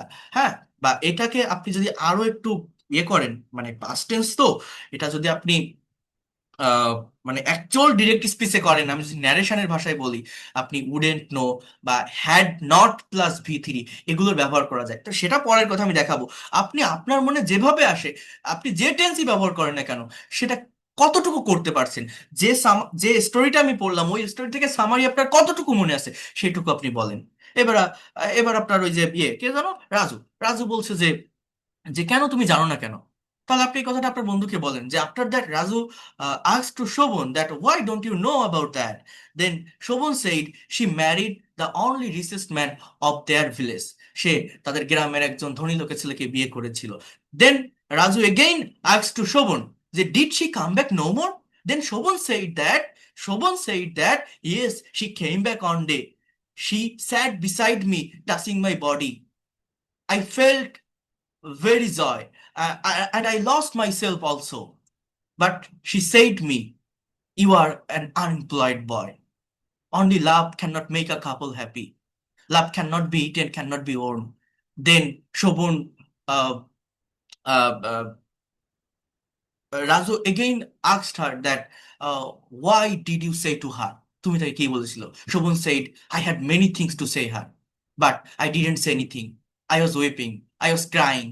এই যে কথাগুলো আমি বলছি, আমি একবার রিডিং স্টোরিটা পড়ছি, আমার এই কথাগুলো মনে আছে। আপনার তো সব মনে থাকবে না, থাকবে আমার থাকবে, থাকবে না। যতটুকু আছে ততটুকু আমি একা একা বলার চেষ্টা করি, মোবাইলে রেকর্ড করি যে dear friend, I have red a story just now. Now I am going to talk about the summary of this story. So there are two friends. They meet after a long period. Then there is a love story of Shobun. Raju asked to Shobun about her girlfriend. Then Shobun said everything. এই কথাগুলো আপনি বলেন, এই কথাগুলো আপনি আয়নার সামনে বলেন। এই কথাগুলো বলা কঠিন না। একবার যদি ফাংশনটা ধরতে পারেন, একটা সাবজেক্ট নিব, রাজু, শোভন, আমি, দেন সাবজেক্ট নিব, দে আস্কড, দে মিট, দে ব্লিভড, তারা বিশ্বাস করেছিল, এই ধরনের ভার বা সাবজেক্ট নিলে অবজেক্ট অটোমেটিক্যালি চলে আসে। কেউ কি বোঝেন আমার কথা? গত ক্লাসে স্পিকিং এর একটা ওয়ে বলছিলাম, আজকে কিন্তু আমি আরেকটা ওয়ে বলছি, যে রিডিং থেকে, রিডিং প্যাসেজ থেকে কিভাবে স্পিকিং এর জায়গাটাকে ডেভেলপ করা যায়। এটা আপনারা একদিনে বুঝবেন না। এটা যখন পেইড কোর্সে আসবেন, পেইড কোর্সে আমি এত দ্রুত কথা বলি না, আমি ধীরে ধীরে প্রত্যেকটা বিষয় পড়াই, যেটা পড়াই সেটার হোম টাস্ক গুলো কাভার করে নেই। তো তখন আপনারা বুঝতে পারবেন। বাট এখন যতটুকু বললাম, অ্যাটলিস্ট কোনোটা কি বুঝতে পারছেন যে এই রিডিং থেকেও স্পিকিং কিভাবে ডেভেলপ করা যায়? বুঝতে পারছেন? আমি আপনাকে শেখাই দিব এই স্ট্র্যাটেজি গুলো, এই টেকনিক গুলো, যে আপনি একটা পড়লেন, পড়ে সেই সামারিটা কতটুকু মনে রাখতে পারছেন। বুঝতে পারছেন আমি কি বললাম? সেইটা আপনাকে ইংলিশে ডেসক্রাইব করতে হবে, একা একা কথা বলবেন। বোঝা যায়? হ্যাঁ, কিছু শুনতে পারেন, বুঝতে পারেন? গল্পটা কি ভালো লাগছে আপনাদের, যারা গল্পটা দেখছেন বা শুনছেন? হ্যাঁ, গল্পটা ভালো ছিল। ল্যাঙ্গুয়েজ, ল্যাঙ্গুয়েজ শিখতে গেলে প্র্যাকটিক্যালি শিখতে হবে। প্র্যাকটিক্যালি ল্যাঙ্গুয়েজ শেখার কোনো বিকল্প নেই। There is no alternative to learn this language practically. আপনি যদি প্র্যাকটিক্যালি ল্যাঙ্গুয়েজটা শিখতে পারেন, দেখেন আপনার ভিতরে একটা আনন্দ, একটা কনফিডেন্ট, একটা প্লেজার কাজ করবে। আর এইভাবে সারা ওই ছোট ছোট রুলস আর স্ট্রাকচার প্র্যাকটিস করে কতদিন গ্রামার শিখবেন? কিছুই লাগে না, কোনো কিছুর প্রয়োজন হয় না। এই যে কথাগুলো আমি এখন মুখে মুখে বললাম না, যে এটাকে আপনি থার্ড পার্সন ন্যারেটিভে বলেন, এটা যদি আমি এখন আপনাকে একবার লেখাই দিই, লিখতে গেলে এখন অনেক টাইম চলে যাবে, আমি প্রেপোজিশনটা দেখাবো আমার স্টুডেন্টদের, আমি এটা লিখাই দিই, এই যে গল্পটা, এটা আমি একবার পড়বো, আপনি দুইবার তিনবার পড়েন, পড়ার পর কয়টা সেন্টেন্স আপনার মাইন্ডে আছে, কয়টা সেন্টেন্স আপনি মনে রাখতে পারছেন, সেই সেন্টেন্সগুলো আপনি বারবার রিকল করার চেষ্টা করেন, মেমোরাইজ করার চেষ্টা করেন, বারবার বারবার ব্রেনে নিয়ে আসেন। একবার ইংরেজিতে কেউ কথা বলা শুরু করলে সে আর কখনোই ল্যাঙ্গুয়েজ ভোলে না, আর থামে না, সে কথা বলতেই থাকে। বাট যারা একদমই কথা বলে না, যারা চুপ করে থাকে, সে জীবনে ডেভেলপ করতে পারে না। ল্যাঙ্গুয়েজ শিখতে গেলে আপনাকে কথা বলতে হবে, আপনার মুখ দিয়ে কথা বের করতে হবে, যেটা বারবার বলি। একটা টিচার কিছুই না, আমি যত ভালো ক্লাস নিই, আপনি যত ভালো টিচারের কাছে যান, আপনি যদি চুপ করে থাকেন আর ক্লাস দেখতে থাকেন, শিখতে থাকেন, সারা জীবন শিখতে থাকবেন, শিখে শেষ নামাতে পারবেন না। হাজারটা ক্লাস করে কোনো লাভ হবে না, কিন্তু পাঁচটা ক্লাসেই ডেভেলপ করা যায় যদি আপনার মুখ দিয়ে আপনি কথা বের করতে পারেন। মুখ দিয়ে কথা বের করতেই হবে, ব্রেন দিয়ে আইডিয়া জেনারেট করতে হবে। Without speaking you can not be able to expert and fluent in English. Simple বিষয় তো, আপনি শিখছেন ভাষা, এটা তো সায়েন্স না বা ম্যাথ না। মনোযোগ দিয়ে দেখছেন, শুনছেন, রকেট ব্রেন লাগবে না, রকেট সায়েন্স না এটা। আহামরি ব্রেনের প্রয়োজন না, ট্যালেন্টের প্রয়োজন না, প্র্যাকটিসের বিষয়। মুখ থেকে কথা বের করতে হবে, জড়তা কাটাতে হবে। আমি বাংলায় কথা বলছি না, আপনি যদি কথা না বলেন তাহলে কি বাংলাতেও কথা বলতে পারবেন? আপনি তো বোবা থাকবেন। কথা বের করতে হবে। এই জিনিসটা খুব সিম্পল ল্যাঙ্গুয়েজে লেখা, কোনো কঠিন ভোকাবুলারি নেই। তাহলে আপনি আপনি লাউডলি এটা পড়েন, জোরে জোরে রিং করে আপনার মোবাইলে রেকর্ড করেন। যে রেকর্ডটা করছেন সেটা আপনি পরে নিজে নিজে শোনেন, দেখে আমার পড়া কেমন হয়েছে। নিজেরটা নিজে শুনতে হয়, কনফিডেন্ট পাওয়া যায়। তারপর যে যে কয়টা বাক্য মনে আছে সেটা আবার একা একা বলেন, যে I have read this, I read I story, there are that kinds of scene or scenery. So এইভাবে এই জায়গাটা ডেভেলপমেন্ট বা ইমপ্রুভমেন্ট আসে, এটা করতে হয়। কথা ক্লিয়ার? এটা আমি আপনাদেরকে দেখাবো, আর আমি এই পিডিএফ পাঠিয়ে দিলে আপনি নিজেরাও এগুলো একটু প্র্যাকটিস করবেন। আমি এখন একটু প্রেপোজিশনের কাছে যাই। যাদের প্রেপোজিশনে ব্যবহারের সমস্যা আছে, একটু থাকেন, দেখেন এই জায়গাটা আমি কভার করে দিই। তো এই পর্যন্ত যে কথাগুলো বললাম, এটা কি অ্যাটলিস্ট বুঝতে পারছেন? যা যা দেখালাম, যা যা বললাম, এইভাবে Yes, sir. প্র্যাকটিক্যাল, হ্যাঁ, হ্যাঁ, প্র্যাকটিক্যাল প্যাসেজ গুলো আমাকে অ্যানালাইসিস করতে হবে। আমার এই যে বইটা দেখছেন না, এইরকম গল্প 12টা গল্প আছে আমার এই বইতে, এবং প্রত্যেকটা গল্পের মোরাল স্টোরি আছে, এবং আমার প্রত্যেকটা স্টুডেন্টকে আমি এটা শিখাই, এটা করাই, এটা প্র্যাকটিস করাই। ইভেন আমি এতটুকু আপনাকে বলতে পারি, যদি আপনি এই 12টা গল্প আমার বইতে যেগুলো আছে, এটা যদি আপনি একবার প্র্যাকটিস করতে পারেন, বা এইভাবে একদিনে হয় না, আমি আজকে দেখালাম, আপনি হয়তো এটার বেনিফিট বুঝতে পারছেন না, বাট এটা যে কিভাবে আপনার ব্রেনে কাজ করে। কারণ এই ধরনের গল্প পড়লে কি হয়, রিয়েল লাইফের সাথে নিজেকে কানেক্ট করা যায়। আর যখন সেই কানেকশনটা আসে, তখন এই সেন্টেন্সগুলো আপনি যখন দেখছেন, আপনি যখন রিড আউট করছেন, আপনার কিন্তু মনে গেঁথে যাচ্ছে। এই যে আমি এখন একবার পড়াইছি না, আপনি ক্লাস করে চলে যান, তারপরেও কিন্তু এই গল্পটার কথা আপনার মনে থাকবে, থাকবে না? যদি কেউ অ্যাটেন্টিভলি আমার কথাগুলো শুনে থাকেন বা গল্পটা দেখে থাকেন, আপনার মনে থাকবে। এবার আপনি সেই যে যতটুকু মনে আছে, সেই জিনিসগুলোকে আপনি ইংলিশে রিকল করার চেষ্টা করেন। এইভাবেই ভাষার ডেভেলপমেন্ট হয়। আমরা পারি না কেন? আমরা তো ল্যাঙ্গুয়েজটা ভাবিই না। ইংলিশে কি একটা কথা ভাবি, একটা কথা বলি, সারাদিন কাজ করি যখন, এটা তো বসে বসে আলাদা টাইম দিয়ে প্র্যাকটিস করার সময় না। আপনি যে কাজই করেন, যেখানেই যান, ল্যাঙ্গুয়েজের একটা এনভায়রনমেন্ট নিজের ব্রেনে ক্রিয়েট করতে হয়, তাহলেই এটা ডেভেলপ করা যায়। এটার জন্য আলাদা করে যে টাইম বের করতে হবে, আমি প্রতিদিন এত সময় দিব, দিয়ে এইভাবে পড়বো, নাথিং, কিছুই লাগে না। এটা যারা আগামীকাল থেকেই তো পেইড কোর্সের ক্লাস শুরু হবে, যারা আসবেন তারা বুঝতে পারবেন যে আপনি কি পাচ্ছেন এই জায়গাটা থেকে। আপনি আরো 5 জায়গায় ক্লাস করে আসেন, আর আমার এই ফ্রি ক্লাসগুলো দেখে যান, নট পেইড কোর্স। আপনি বুঝতে পারবেন যে কতটা ডেভেলপমেন্ট আপনি এখান থেকে নিতে পারছেন, আর কিভাবে আমি প্রত্যেকটা বিষয় প্র্যাকটিক্যালি দেখাই। সব জায়গাতেই আপনি ওই ছোট ছোট রুলস, স্ট্রাকচার, টেন্সের ফাংশন দেখবেন, কিন্তু ওই ফাংশন আমিও দেখাই। কোথায়? প্র্যাকটিক্যাল প্যাসেজে, প্র্যাকটিক্যাল কনভারসেশনে, প্র্যাকটিক্যাল আইএলটিএস কিউ কার্ড টপিকের ভিতরে। হ্যাঁ, আমার এই বইটার ভিতরে সবকিছুই আছে। যারা বইটা অর্ডার করবেন, বইটা হাতে পেলে আপনারা বুঝতে পারবেন। আজকে হয়তো অনেকের কাছে বই গিয়েছে, কারণ আজকে অনেকগুলো বই ডেলিভারি হয়েছে। তো যারা পেয়েছেন, একদম সিরিয়াল মেনটেন করে, সিকোয়েন্স মেনটেন করে পড়বেন, দেখবেন আপনার কত দ্রুত ল্যাঙ্গুয়েজটা ডেভেলপ হয়। আচ্ছা, তো আমি প্রেপোজিশনের ব্যবহারটা দেখাই, সবাই একটু এই জায়গাটাতে ফোকাস করেন, এই জায়গাটাতে মনোযোগ দেন। একটা মিনিট একটু টাইম দেন।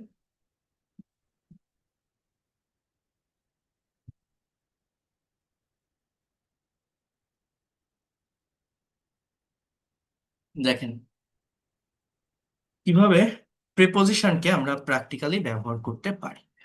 যাদের এই প্রেপোজিশনের ব্যবহার নিয়ে ইংলিশ ল্যাঙ্গুয়েজে দুর্বলতা আছে, আশা করি আজকের এই ক্লাসের পর থেকে আর কোনো দুর্বলতা থাকবে না। এই প্রেপোজিশনটা কি? আমাদের যে ইংলিশ ল্যাঙ্গুয়েজে 8 প্রকার পার্টস অফ স্পিচ আছে, তার ভিতরে একটা পার্ট, তাই না? এটা বসে কোথায়? এই অবস্থানটা আগে বুঝতে হবে। দেখেন, প্রি মানে পূর্বে, পজিশন মানে অবস্থান। প্রিপজিশন মানে পূর্বে অবস্থান। কার পূর্বে? একটা বাক্যে নাউন বা প্রোনাউনের পূর্বে যে শব্দটা বসে তাকে প্রিপজিশন বলে। দেখেন, যে কোনো বিষয় শেখার আগে তার গুরুত্বটা বুঝতে হবে। আপনি স্পিকিং শেখেন বা রাইটিং শেখেন, ইংলিশে একটা সেন্টেন্স লিখতে গেলে বা বলতে গেলে কমনলি প্রায় প্রত্যেকটা সেন্টেন্সের ভিতরে কিন্তু প্রিপজিশন থাকে। তাহলে প্রিপজিশনের সঠিক ব্যবহারটা যদি আপনি না জানেন, আপনি যখন একটা সেন্টেন্স তৈরি করবেন প্রিপজিশন ছাড়া, ওই সেন্টেন্স বা বাক্যটা খাপছাড়া খাপছাড়া মনে হবে। ওই বাক্যগুলো একটার সাথে একটা কানেক্টেড হবে না। এই জন্য এটা করা প্রয়োজন, আমি মনে করি এটা আপনাকে শিখতেই হবে। এটা না করলে আপনি ভাষাটাকে প্রফেশনালি বা ভালোভাবে এক্সপ্রেস করতে, প্রকাশ করতে পারবেন না। তো দেখেন, প্রি প্রিপজিশন একটি সেন্টেন্স বা বাক্যের অলংকার। কথাগুলো বলছেন, ডেফিনেশনটা দেখেন, বলছে প্রিপজিশন একটি সেন্টেন্স বা বাক্যের অলংকার।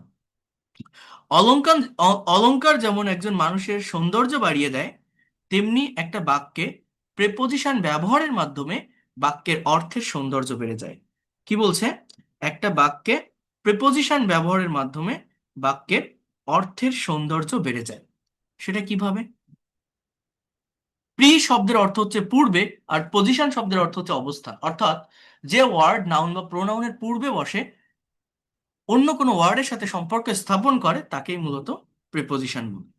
এখন একটা বিষয় একটু দেখার চেষ্টা করেন বা একটু বোঝার চেষ্টা করেন, মনোযোগ দিয়ে নেওয়ার চেষ্টা করেন। মনে করেন একটা ছেলেকে, কথাগুলো বুঝবেন, একটা ছেলেকে আপনি যদি কোট, বুট, শার্ট, টাই পরান, তাহলে দেখতে সুন্দর লাগে না? বোঝার চেষ্টা করেন।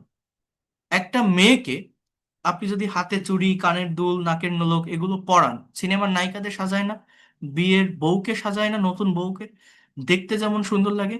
একটা সেন্টেন্স বা বাক্যে আপনি যদি প্রেপোজিশনের ব্যবহার করেন, তাহলে ওই সেন্টেন্স বা বাক্যের সৌন্দর্য বেড়ে যায়। প্রেপোজিশন একটি সেন্টেন্স বা বাক্যকে গর্জিয়াস করে তোলে, অলংকৃত করে, একটি সেন্টেন্স বা বাক্যের সৌন্দর্য বাড়িয়ে দেয়। একটা ছেলেকে, যেটা বললাম, কোট, বুট, শার্ট, টাই পরলে দেখতে যেমন সুন্দর লাগে, একটা বাক্যে প্রেপোজিশনের ব্যবহার করলে বাক্যের সৌন্দর্য বেড়ে যায়। অর্থাৎ একটা সেন্টেন্স বা বাক্যকে এই প্রেপোজিশন ডেকোরেট করে। That is the way. So here you can see, he goes to school.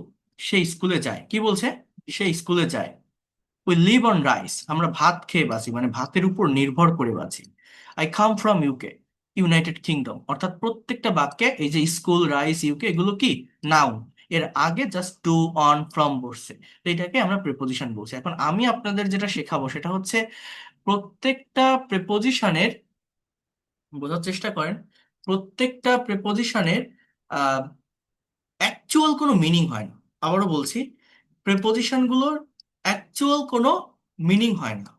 তো একটা প্রেপোজিশন কিভাবে বসে, মেইনলি কোন অর্থটা দিয়ে থাকে, আগে এই বিষয়গুলো নিয়ে আমি একটু কথা বলবো। এখানে প্রেপোজিশনস ডিকশনারি নামে একটা পার্ট আমি করে দিয়েছি আমার বইয়ের প্রেপোজিশনের চ্যাপ্টার। এইগুলো আপনারা খুবই সুন্দরভাবে একদম অর্গানাইজ ওয়েতে সাজানো পাবেন।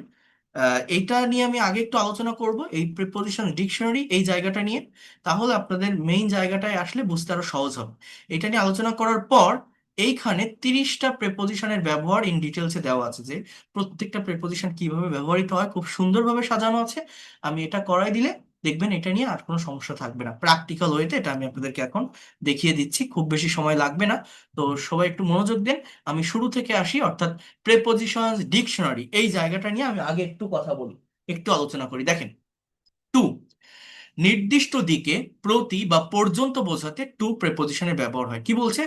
টু মূলত বসে কোথায়? কোনো একটা দিকে যাওয়া বোঝাতে। এখানে একটা প্রেপোজিশনাল ওয়ার্ডের মেইন যে ইউজটা সেটা নিয়ে আমি কথা বলবো, দেন এটা ডিটেলস ব্যবহার আমরা নিচে দেখতে পাবো। হ্যাঁ, তো টুটা মূলত কি বলছে? যে কোনো একটা দিকে যাওয়া বোঝায়। যেমন সে স্কুলে যাচ্ছে, he is going to school. কি বলছি? He is going to school.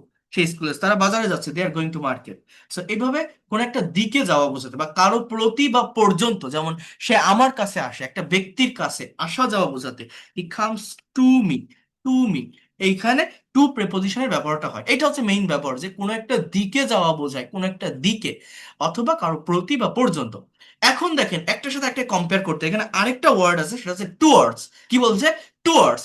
এটা অনির্দিষ্ট কোনো গন্তব্য বা লক্ষ্য অর্জন করা বোঝাতে টুয়ার্ডস প্রেপোজিশনে ব্যবহার হয়। এটা হয়তো অনেকের কাছে আনফ্যামিলিয়ার বা অপরিচিত লাগতে পারে, বাট এটার সাথে কানেক্টেড। যেমন মনে করেন আপনি আজকে সারাদিন বাসায় শুয়ে আছেন, বৃষ্টি হচ্ছে, আপনার ভালো লাগছে না, কোনো কাজ নেই, শুয়ে আছে। এখন সন্ধ্যার দিকে আপনার মনে হচ্ছে সারাদিন বাসায় শুয়ে আছি, একঘেয়েমি লাগতেছে, সো আমি যদি একটু বাইরে থেকে ঘুরে আসতে পারতাম তাহলে ভালো লাগতো। এখন আপনার বাসায় আপনার আম্মু বা আব্বুকে আপনি বলে যাচ্ছেন যে আম্মু, আমি একটু, আপনার বাসার পাশে একটা মাঠ আছে, খেলার মাঠ, বা একটা বাজার আছে, একটা পার্ক আছে, আপনি বলছেন আমি একটু পার্কের দিকে যাচ্ছি, আমি একটু বাজারের দিকে যাচ্ছি। অর্থাৎ আপনি যে পার্কের দিকে বা বাজারের দিকে বা খেলার মাঠের দিকে যাচ্ছেন, এই যাওয়াটা যদি আনসার্টেইন হয়, অনির্দিষ্ট হয়, অর্থাৎ আপনার বাসায় ভালো লাগছে না তাই আপনি বের হচ্ছেন, আপনি যে একদমই বাজার পর্যন্ত যাবেন, একদমই মাঠ বা পার্ক পর্যন্ত যাবেন, এটা আপনি শিওর জানেন। আপনি যেতেও পারেন, ভালো না লাগলে আবার ফিরেও আসতে পারেন।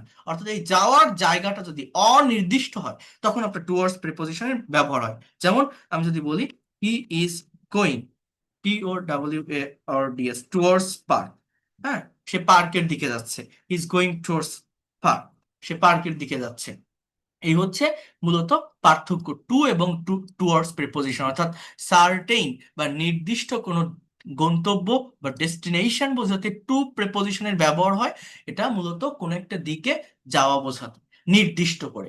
আর আনসার্টেইন ডেস্টিনেশন বোঝানোর জন্য মূলত টুয়ার্ডস প্রিপোজিশনের ব্যবহারটা হয়ে থাকে।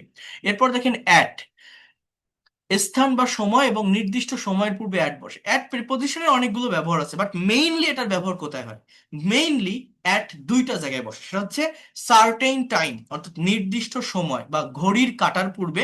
আরেকটা হচ্ছে যে কোনো প্লেসকে, অর্থাৎ যে কোনো প্লেস বা জায়গাকে ইন্ডিকেট করতে মূলত দুইটা প্রেপোজিশনের ব্যবহার হয়। একটা হচ্ছে অ্যাট, একটা হচ্ছে ইন।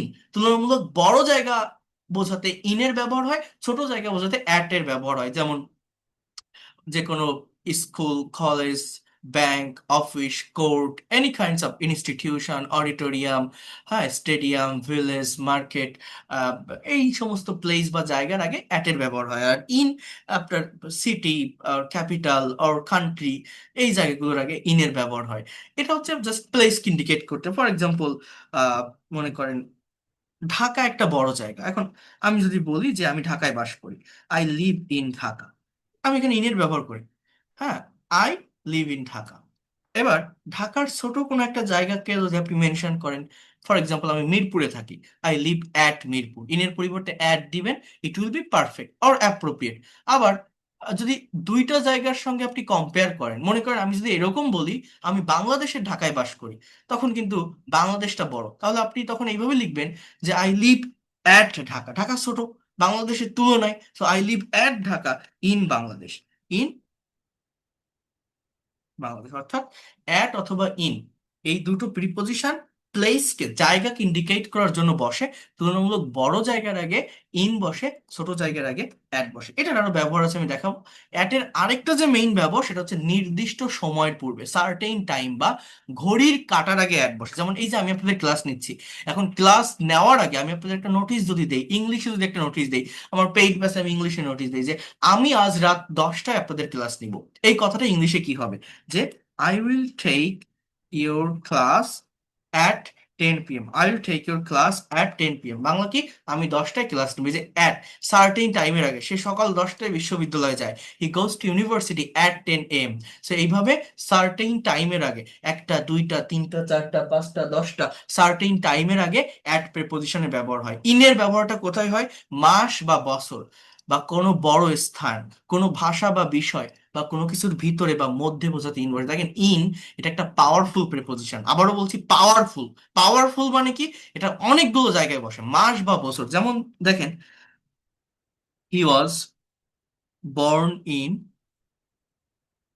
জানুয়ারি, সে জানুয়ারি মাসে জন্মগ্রহণ করেছিল। দেখছেন, হি ওয়াজ বর্ন ইন জানুয়ারি। আমি যদি বলি সে 1995 সালে জন্মগ্রহণ করেছিল, হি ওয়াজ বর্ন ইন 1995।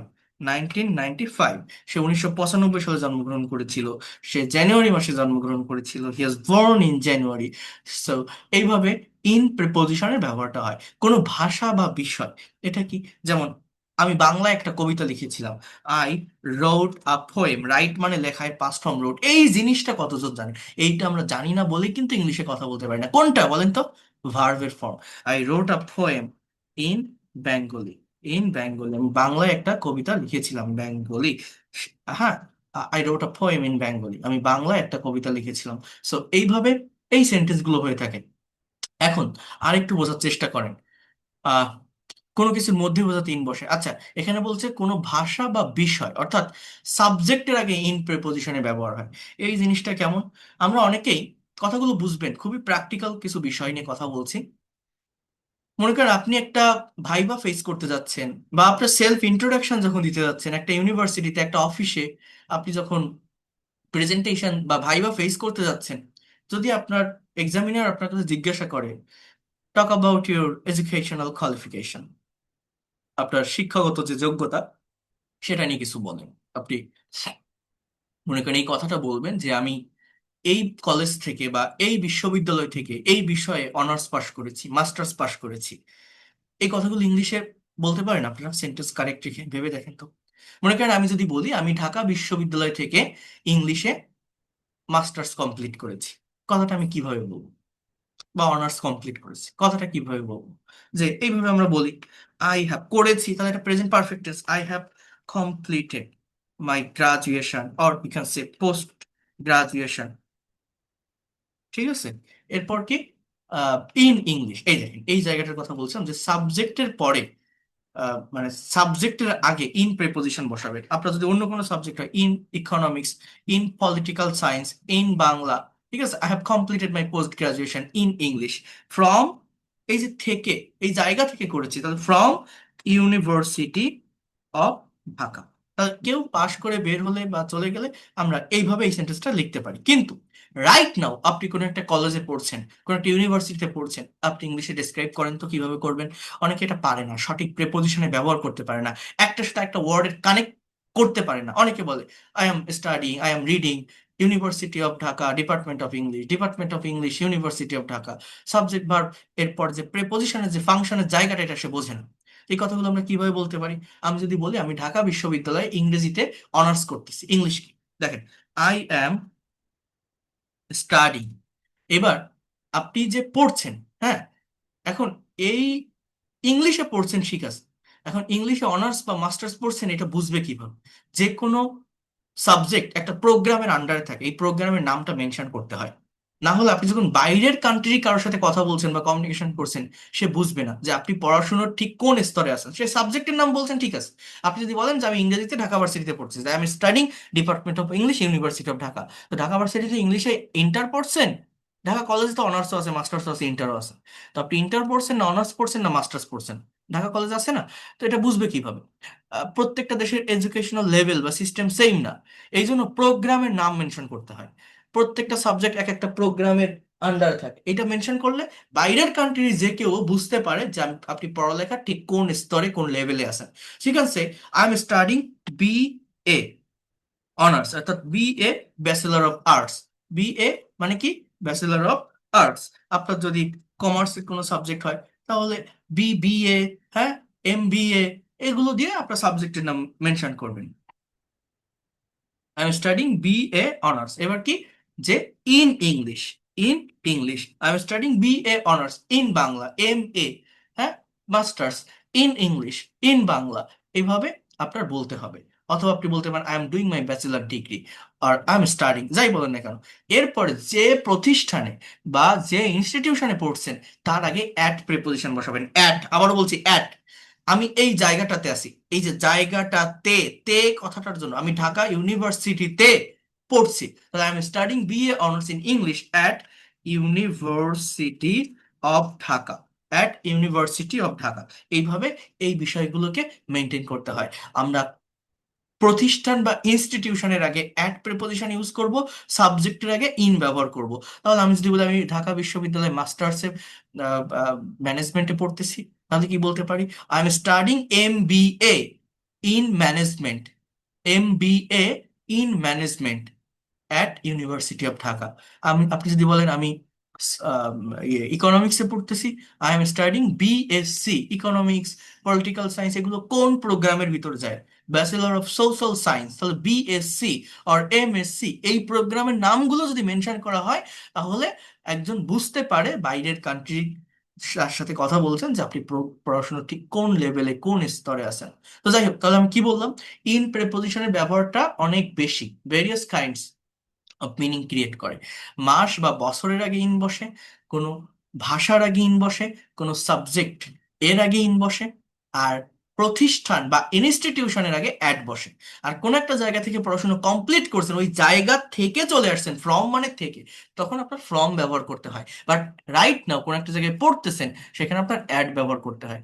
প্রেপোজিশনের ব্যবহার অনেক জায়গায় দেখবেন অনেকেই শেখাবে, কিন্তু এইভাবে প্র্যাকটিক্যালি কেউ বলবে না, এই আউট নলেজ গুলো কেউ দিবে না। এই যে আমি লাইভ ক্লাস নিচ্ছি, এই ক্লাসের বেনিফিট আপনার এইটাই। মনে করেন এই যেভাবে আমি দেখাচ্ছি বুঝায়, এটা কিন্তু আপনি আমার বইতে পাবেন। এখন আপনি যদি এই বইটা দেখে প্রেপোজিশন পড়তে যান, আপনি কি করবেন? এই যে ইন মানে মাস বা বছর, কোনো বড় স্থানের আগে ইন বসে, ভাষা বা বিষয় বোঝাতে বসে অ্যাড, ছোট জায়গার আগে অ্যাড বসে, টাইমের আগে অ্যাড বসে, আপনি আপনার গতানুগতিক ধারায় পড়ে গেলেন। প্র্যাকটিক্যাল কনটেক্সটের সাথে কি বিষয়টাকে অ্যাডাপ্ট করতে পারলেন? পারেননি। সেটা যদি না পারেন, আপনি কিভাবে প্র্যাকটিক্যালি একটা ল্যাঙ্গুয়েজ, একটা ভাষা শিখবে? ভেবে দেখেন তো। এই জন্যই বই পড়ে ইংরেজি ভাষা ওইভাবে ডেভেলপমেন্ট আসে না, যদি প্র্যাকটিক্যাল ক্লাসগুলো না করা হয়। বই হেল্প করে ওই জায়গাটাতে একটা গোছানো পদ্ধতিতে এগোতে, একটা গাইডলাইন হিসাবে। কিন্তু আপনি যদি প্র্যাকটিক্যালি জিনিসগুলোকে অ্যাডাপ্ট করতে না পারেন, প্র্যাকটিক্যালি শিখতে না পারেন, নিতে না পারেন, তাহলে আপনি কিভাবে ডেভেলপ করবেন এই ফাংশনগুলো? তো দেখেন যে কথাটা বলছি, এরপর কি আছে? এই দেখেন এই জায়গাটাকে বোঝেন, এই যে বলছি যে হি ওয়াজ বর্ন ইন জানুয়ারি, কেউ এটা খেয়াল করছেন কখনো? হি ওয়াজ বর্ন ইন 1995। ওয়াজ এর পরে আমরা তো জানি ভার্বের সাথে আইএনজি বসে। ওয়াজ এর পরে ভার্বের সাথে বর্ন মানে কি? জন্মগ্রহণ করে, এটা বিআর থেকে আসে, বিই আর, বিআর থেকে বর্ন। তো এইটা কেন হলো এখানে বলতে পারেন? ওয়াজ এর প্লাস ভি থ্রি প্যাসিভ হলে হয়, তো এটা কি কোনো প্যাসিভ মনে হচ্ছে? এখানে বাই মি বাই হিম আছে, বলছে যে সে জন্মগ্রহণ করেছিল, তো এটা তো অ্যাক্টিভ। তো এখানে ওয়াজ বর্ন কেন দিলাম? এটা কেউ কখনো ভেবে দেখেছেন? মনে করেন আমি যদি বলি যে এই যে বাক্যটা, এটা অ্যাক্টিভ না প্যাসিভ? খোলা চোখে এটা দেখা যাচ্ছে অ্যাক্টিভ, বাট এটা কিন্তু একটা প্যাসিভ। যে কোনো কবি, লেখক, সাহিত্যিক এর জন্মসাল প্রকাশ করতে গেলে প্যাসিভ মেনটেন করে করতে হয়। এই যে হি সাবজেক্ট, এই সাবজেক্ট কিন্তু নিষ্ক্রিয়, ইনঅ্যাক্টিভ। কেন? একজন ব্যক্তি যখন জন্মগ্রহণ করে, জন্মগ্রহণ করার সময় সেই ব্যক্তিটা ইনঅ্যাক্টিভ থাকে। তাকে জন্ম দেওয়া হয়, তার মায়ের পেট থেকে সে বের হয়, তার মা তাকে জন্ম দেয়। অর্থাৎ একজন ব্যক্তি জন্ম নেওয়ার ক্ষেত্রে সে ইনঅ্যাক্টিভ। এই জন্য যে কোনো মানুষের জন্মসাল প্রকাশ করতে গেলে প্যাসিভ মেনটেন করে করতে হয়। প্যাসিভ এটা বোঝা যায় না, কিন্তু যে মানুষটা জন্মগ্রহণ করতেছে সে কি কোনো কাজ করতেছে? না, তাকে জন্ম দেওয়া হচ্ছে, তো এই জন্য প্যাসিভ হয়। কিন্তু একজন মানুষ নিজে নিজে মরতে পারে। আমি যদি বলি দেখেন যে রবীন্দ্রনাথ ঠাকুর 1861 সালে জন্মগ্রহণ করেছিল, ইংলিশ কি? যে রবীন্দ্রনাথ টাগোর ওয়াজ বর্ন ইন 1961। তাহলে এখানে আমি ওয়াজ প্লাস B3, এটা দিচ্ছি। কিন্তু আমি যদি বলি যে রবীন্দ্রনাথ ঠাকুর যে 1941 সালে মারা গিয়েছিল, সেটা ইংলিশে কি? যে হি ডায়েট। দেখেন ডাই মানে মারা যাওয়া, এর past form died, just ED, he died in 1941, he died in 1941, অর্থাৎ পাস্ট ইনডিফিনিট টেন্স, এটা অ্যাফার্মেটিভ সেন্টেন্স, সাবজেক্টের পরে জাস্ট V2, ভার্বের পাস্ট ফর্ম। তার মানে কি, একজন ব্যক্তি নিজে নিজে মারা যেতে পারে কিন্তু নিজে নিজে জন্মগ্রহণ করতে পারে না। দেখছেন ফাংশন বোঝেন, এখানে কি কোনো ওয়াজওয়ার্ড দিছি? দেইনি। এই ছোট ছোট বিষয়গুলো কতজন জানে, কতজনের ব্রেনে আসে? এই লাইভ ক্লাসগুলো করলে এই বেনিফিটটা পাওয়া যায়। আশা করি আপনার জায়গাটা বুঝতে পারছেন আমি কি বললাম। হ্যাঁ, এই যে কোনো আপনার নিজের জন্মসাল প্রকাশ করতে গেলে প্যাসিভ মেনটেন করতে হয়, ওয়াজওয়ার্ড প্লাস বিথি। বাট মৃত্যু, এটা জাস্ট ডাই থেকে ডাইট ইড, এখানে কোনো ওয়াজওয়ার্ড আসে না কিন্তু। আবার এই ফাংশনগুলো বুঝতে হয়। দেখেন এরপর অ্যাবাউট মানে সম্পর্কে, বিটুইন দুইজন ব্যক্তির মধ্যে বোঝাতে বিটুইন বসে। এমন দুইয়ের অধিক ব্যক্তি বা বস্তুর মধ্যে কোনো সম্পর্ক বোঝাতে এমন প্রেপোজিশনের ব্যবহার হয়। যেমন এগুলো এক কথায় হয়ে যায়, যেগুলোর উত্তর বা অ্যান্সার এক কথায় হয়ে যায়, সেগুলো নিয়ে ডিটেলসে বলার কিছু নেই। তো বিটুইন, যেমন আপেলটা রহিম এবং করিমের মধ্যে ভাগ করে দাও, divide the between Rahim and Karim. But দুইজনের বেশি যদি বোঝায়, আমি যদি বলি এই আপেলটা রহিম করিম এবং জসিমের মধ্যে ভাগ করে দাও, তখন আমায় কি বলতে হচ্ছে? Divide the apple among Rahim Karim and Jasim. Against মানে বিরুদ্ধে, অ্যাক্রস মানে অতিক্রম, হ্যাঁ, আফটার মানে পরে, বিফোর মানে আগে। এগুলো এক কথায় হয়ে যায়, যেগুলো ইম্পর্টেন্ট, যেগুলো বেশি দরকার, সেটা নিয়েই কিন্তু আমি আলোচনা করছি। আমার নিচে 30টা প্রেপোজিশনের ডিটেলস ব্যবহার আছে, বাট সেইখান থেকে 12টা প্রেপোজিশনকে আমি আবার আলাদা করে দিয়েছি, যে 30টা যদি মনে রাখতে না পারেন, অ্যাটলিস্ট ওই 12টা সম্পর্কেও যদি ক্লিয়ার কনসেপ্ট থাকে, আপনি ভালোভাবে কভার করতে পারবেন। এরপর দেখেন অন, স্থির বস্তুকে স্পর্শ করে বোঝাতে কোনো বার বা তারিখের পূর্বাভাস। আচ্ছা, এই জায়গাটা আমি একটু আলাদাভাবে বলি আপনাদের এবার, একটু এই জায়গাটায় মনোযোগ দেন। এই অন মানে আমরা কি জানি? অন মানে আমরা জানি উপরে, কিন্তু এটা না। এখানে বলছে কোনো বার বা তারিখের পূর্বে অন বসে, অর্থাৎ আমি একটা ব্ল্যাঙ্ক পেজে আসি, না হলে এই জিনিসটা আপনাকে আমি বোঝাতে পারবো না। একটু ফোকাস করেন। ইংলিশ ল্যাঙ্গুয়েজে কি বললাম? ইংলিশ ল্যাঙ্গুয়েজে টাইম রিলেটেড প্রেপোজিশন আছে 3টা। কি বললাম বলেন তো? টাইম, অর্থাৎ সময়কে মেনশন করার জন্য মূলত এই প্রেপোজিশন গুলোর ব্যবহার হয়ে থাকে, বা এই প্রেপোজিশন গুলো বসে থাকে। টাইম রিলেটেড প্রেপোজিশন, সেটা কি? সেটা হচ্ছে আপনার অ্যাট, ইন, আর একটা হচ্ছে অন। ঠিক আছে, তাহলে সার্টেইন টাইম বা নির্দিষ্ট সময়ের আগে আমার মূলত অ্যাড বসে। যেমন হি, বা ওই ওই যে কথাটা বলছিলাম, যে I will take your class, আমি আপনাদের ক্লাস নিব at at 10 AM, at 10 PM, আমি রাত 10টায় আপনাদের ক্লাস নিব। এই যে সার্টেইন টাইম বা ঘড়ির কাঁটার আগে অ্যাড বসে, এটা তো বুঝলেন। এদের অন্যান্য জায়গায়ও ব্যবহার আছে, অ্যাট, ইন, অন, অন্যান্য জায়গায়ও ব্যবহার আছে, কিন্তু শুধুমাত্র সময়কে মেনশন করতে পারে এই 3টা প্রিপোজিশন বসে। ইন, ইন হচ্ছে মাস বা বছরের আগে বসে। যেমন এই দেখেন, আমি যদি একটা বাক্য বলি যে 1952 সালে ভাষা আন্দোলন সংগঠিত হয়েছিল, কেউ বলতে পারেন বাক্যটার ইংরেজি কি? এটা প্যাসিভ। এই ধরনের বাক্য করতে গেলেই আপনি প্রবলেম ফেস করবেন, কারণ আমরা প্যাসিভের প্র্যাকটিক্যাল ব্যবহার জানি না। দেখেন এটার subject language movement, language movement. এরপর সংগঠিত হয়েছিল, was organised, language movement was organised in 1952, 1952 সালে ভাষা আন্দোলন সংগঠিত হয়েছিল। Language movement was organised in 1952। আমি যদি আপনাকে এরকম একটা কথা বলি যে ফেব্রুয়ারি মাসে আন্তর্জাতিক মাতৃভাষা দিবস পালন করা হয়, ইংরেজিতে বলতে পারবেন? চেষ্টা করে দেখেন, প্রবলেম ফেস করবেন, কারণ কি? প্যাসিভ। এই দেখেন, international mother language day is observed in February. তাহলে দেখেন, মাসের আগে ইন বসে, সালের আগে ইন বসে, ঘড়ির কাঁটার আগে অ্যাট বসে। এখন আমি যদি বলি যে 21শে ফেব্রুয়ারি আন্তর্জাতিক মাতৃভাষা দিবস পালন করা হয়, যদি ডেট চলে আসে, তখন এখানে আমাকে অন বসাতে হয়। অন 21 ফেব্রুয়ারি, বলেন তো কি বললাম? International mother language day is observe on 21 ফেব্রুয়ারি, অর্থাৎ কোনো বার বা তারিখের পরে, সে সোমবার আমার এখানে আসবে, আমার অফিসে আসবে। He will come, he will come to my office on Monday. এইভাবে Saturday, Sunday, Monday, Tuesday, Wednesday, Thursday, Friday, যে কোনো ডে অর ডেট। আবারও বলছি, বার বা তারিখের আগে অন বসে, বার বা তারিখ, 16ই ডিসেম্বর বিজয় দিবস পালন করা হয়। Victory day is observe on 16 December. So বার বা তারিখের আগে অন, বার বা তারিখের আগে অন, মাস বা বছরের আগে ইন, মাস অথবা বছর, জানুয়ারি, ফেব্রুয়ারি, মার্চ, এপ্রিল, মাস বা বছরের আগে ইন, আর সার্টেন টাইম বা ঘড়ির কাঁটার আগে অ্যাট। ইংলিশ ল্যাঙ্গুয়েজে টাইম রিলেটেড প্রেপোজিশন মেইনলি এই তিনটা, সময়কে মেনশন করার জন্য এই তিনটা প্রেপোজিশন বসে। এদের অন্যান্য জায়গায়ও ব্যবহার আছে, বাট বেসিক্যালি টাইমকে মেনশন করার জন্য আবার এরা বসে।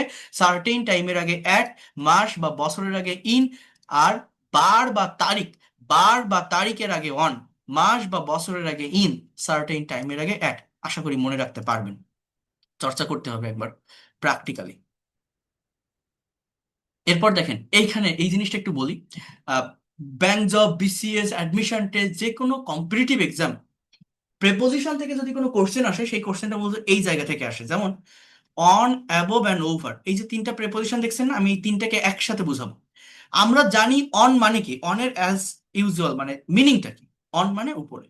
তো এখানে কি বলছে দেখেন, অ্যাবভ মানে কি, অ্যাবাভ, অ্যাবাভ এর মানেও উপরে, ওভার এর মানে উপরে, অর্থাৎ অন, অ্যাবাভ, ওভার, তিনটা প্রেপোজিশনের একটা কমন মিনিং হচ্ছে উপরে। আবার বলছি, অন মানে উপরে, অ্যাবাভ এর মানে উপরে, ওভার এর মানে উপরে। পার্থক্য কি জানেন?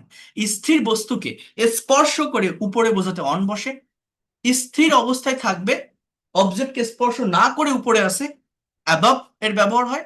অবজেক্টকে স্পর্শ না করে উপরে কোনো কিছু চলমান আছে, ওভার প্রেপোজিশনের ব্যবহার হয়। যেমন এই যে আমি আপনাদের ক্লাস নিচ্ছি, আমার টেবিলের উপর একটি ডেস্কটপ আছে, একটি ল্যাপটপ আছে, একটি মোবাইল আছে, একটি মাউস আছে। কোথায় আছে? টেবিলের উপর। একটি পানির বোতল আছে। তাহলে এই টেবিলটা আমার অবজেক্ট, তাহলে অবজেক্টকে স্পর্শ করে এই জিনিসগুলো আছে, এখানে আমি অনের ব্যবহার করব। The laptop is on my table, the desktop is on my table, the mobile is on my table. Okay. আর অ্যাবাভ, আমি এই যে ক্লাস নিচ্ছি, আমার মাথার উপর একটা এসি আছে, একটা সিলিং ফ্যান আছে, একটা কারেন্টের বাল্ব আছে, একটা লাইট ওয়ালের সাথে লাগানো। কোথায় আছে বলছি? আমার মাথার উপর আছে বলছি। মাথা আমার অবজেক্ট। ওই জিনিসগুলো কি আমার মাথার সাথে টাচ করে আছে? ওই এসি, ওই সিলিং ফ্যান, ওই মোবাইল, ওই লাইট নেই। মাথা থেকে একটা দূরত্বে আছে। অর্থাৎ অবজেক্টকে স্পর্শ না করে যদি স্থির অবস্থায় থাকে একটা নির্দিষ্ট দূরত্বে, তখন above. The light is above my head, the ceiling fan is above my head, the air condition is above my head. That is the things. Okay. অবজেক্টকে স্পর্শ করে উপরে কোনো কিছু বোঝাতে অন, অবজেক্টকে স্পর্শ না করে উপরে কোনো কিছু বোঝাতে অ্যাবাভ, স্থির অবস্থায় থাকবে। আর অবজেক্টকে স্পর্শ না করে উপরে কোনো কিছু চলমান আছে, ওভারের ব্যবহার হয়। যেমন এই মাত্র প্লেনটা মাটির উপর দিয়ে উড়ে গেল, অর্থাৎ গ্রাউন্ডকে টাচ না করে উপর দিয়ে যাচ্ছে, গতিশীল একটা অবস্থায় আছে। The plane is going over the land, পাখিগুলো গাছের উপর দিয়ে উঠতেছে। The birds are flying over the tree, the birds are flying, গাছের উপর দিয়ে কিছু পাখি উড়ে যাচ্ছে। ওভার প্রেপোজিশনের ব্যবহার। আশা করি আপনারা বুঝতে পারছেন কি বললাম। অন, অ্যাবাভ অ্যান্ড ওভার, তিনটা প্রেপোজিশনের অর্থ হচ্ছে উপরে। পার্থক্যটা কি? এই মোবাইলটা, এটা আমার মাথার উপরে আছে, so I can say that the mobile is on my head. এরকম জায়গায় দাঁড়ানো আছে স্থির অবস্থায়, the mobile is above my head. এখানে দৌড়াচ্ছে, the mobile is going over my head, over my head, অর্থাৎ অবজেক্টকে স্পর্শ না করে উপরে চলমান অবস্থায় আছে। আন্ডার, কোনো কিছু নিচে বোঝায়। বিলো এর মানেও নিচে, অবস্থান বা পদমর্যাদার দিক থেকে। এগুলো ডিটেলস ব্যবহার আছে, এগুলো এক কথায় হয়ে যায়। যেটা গুরুত্বপূর্ণ আমি সেটা নিয়েই কথা বলছি।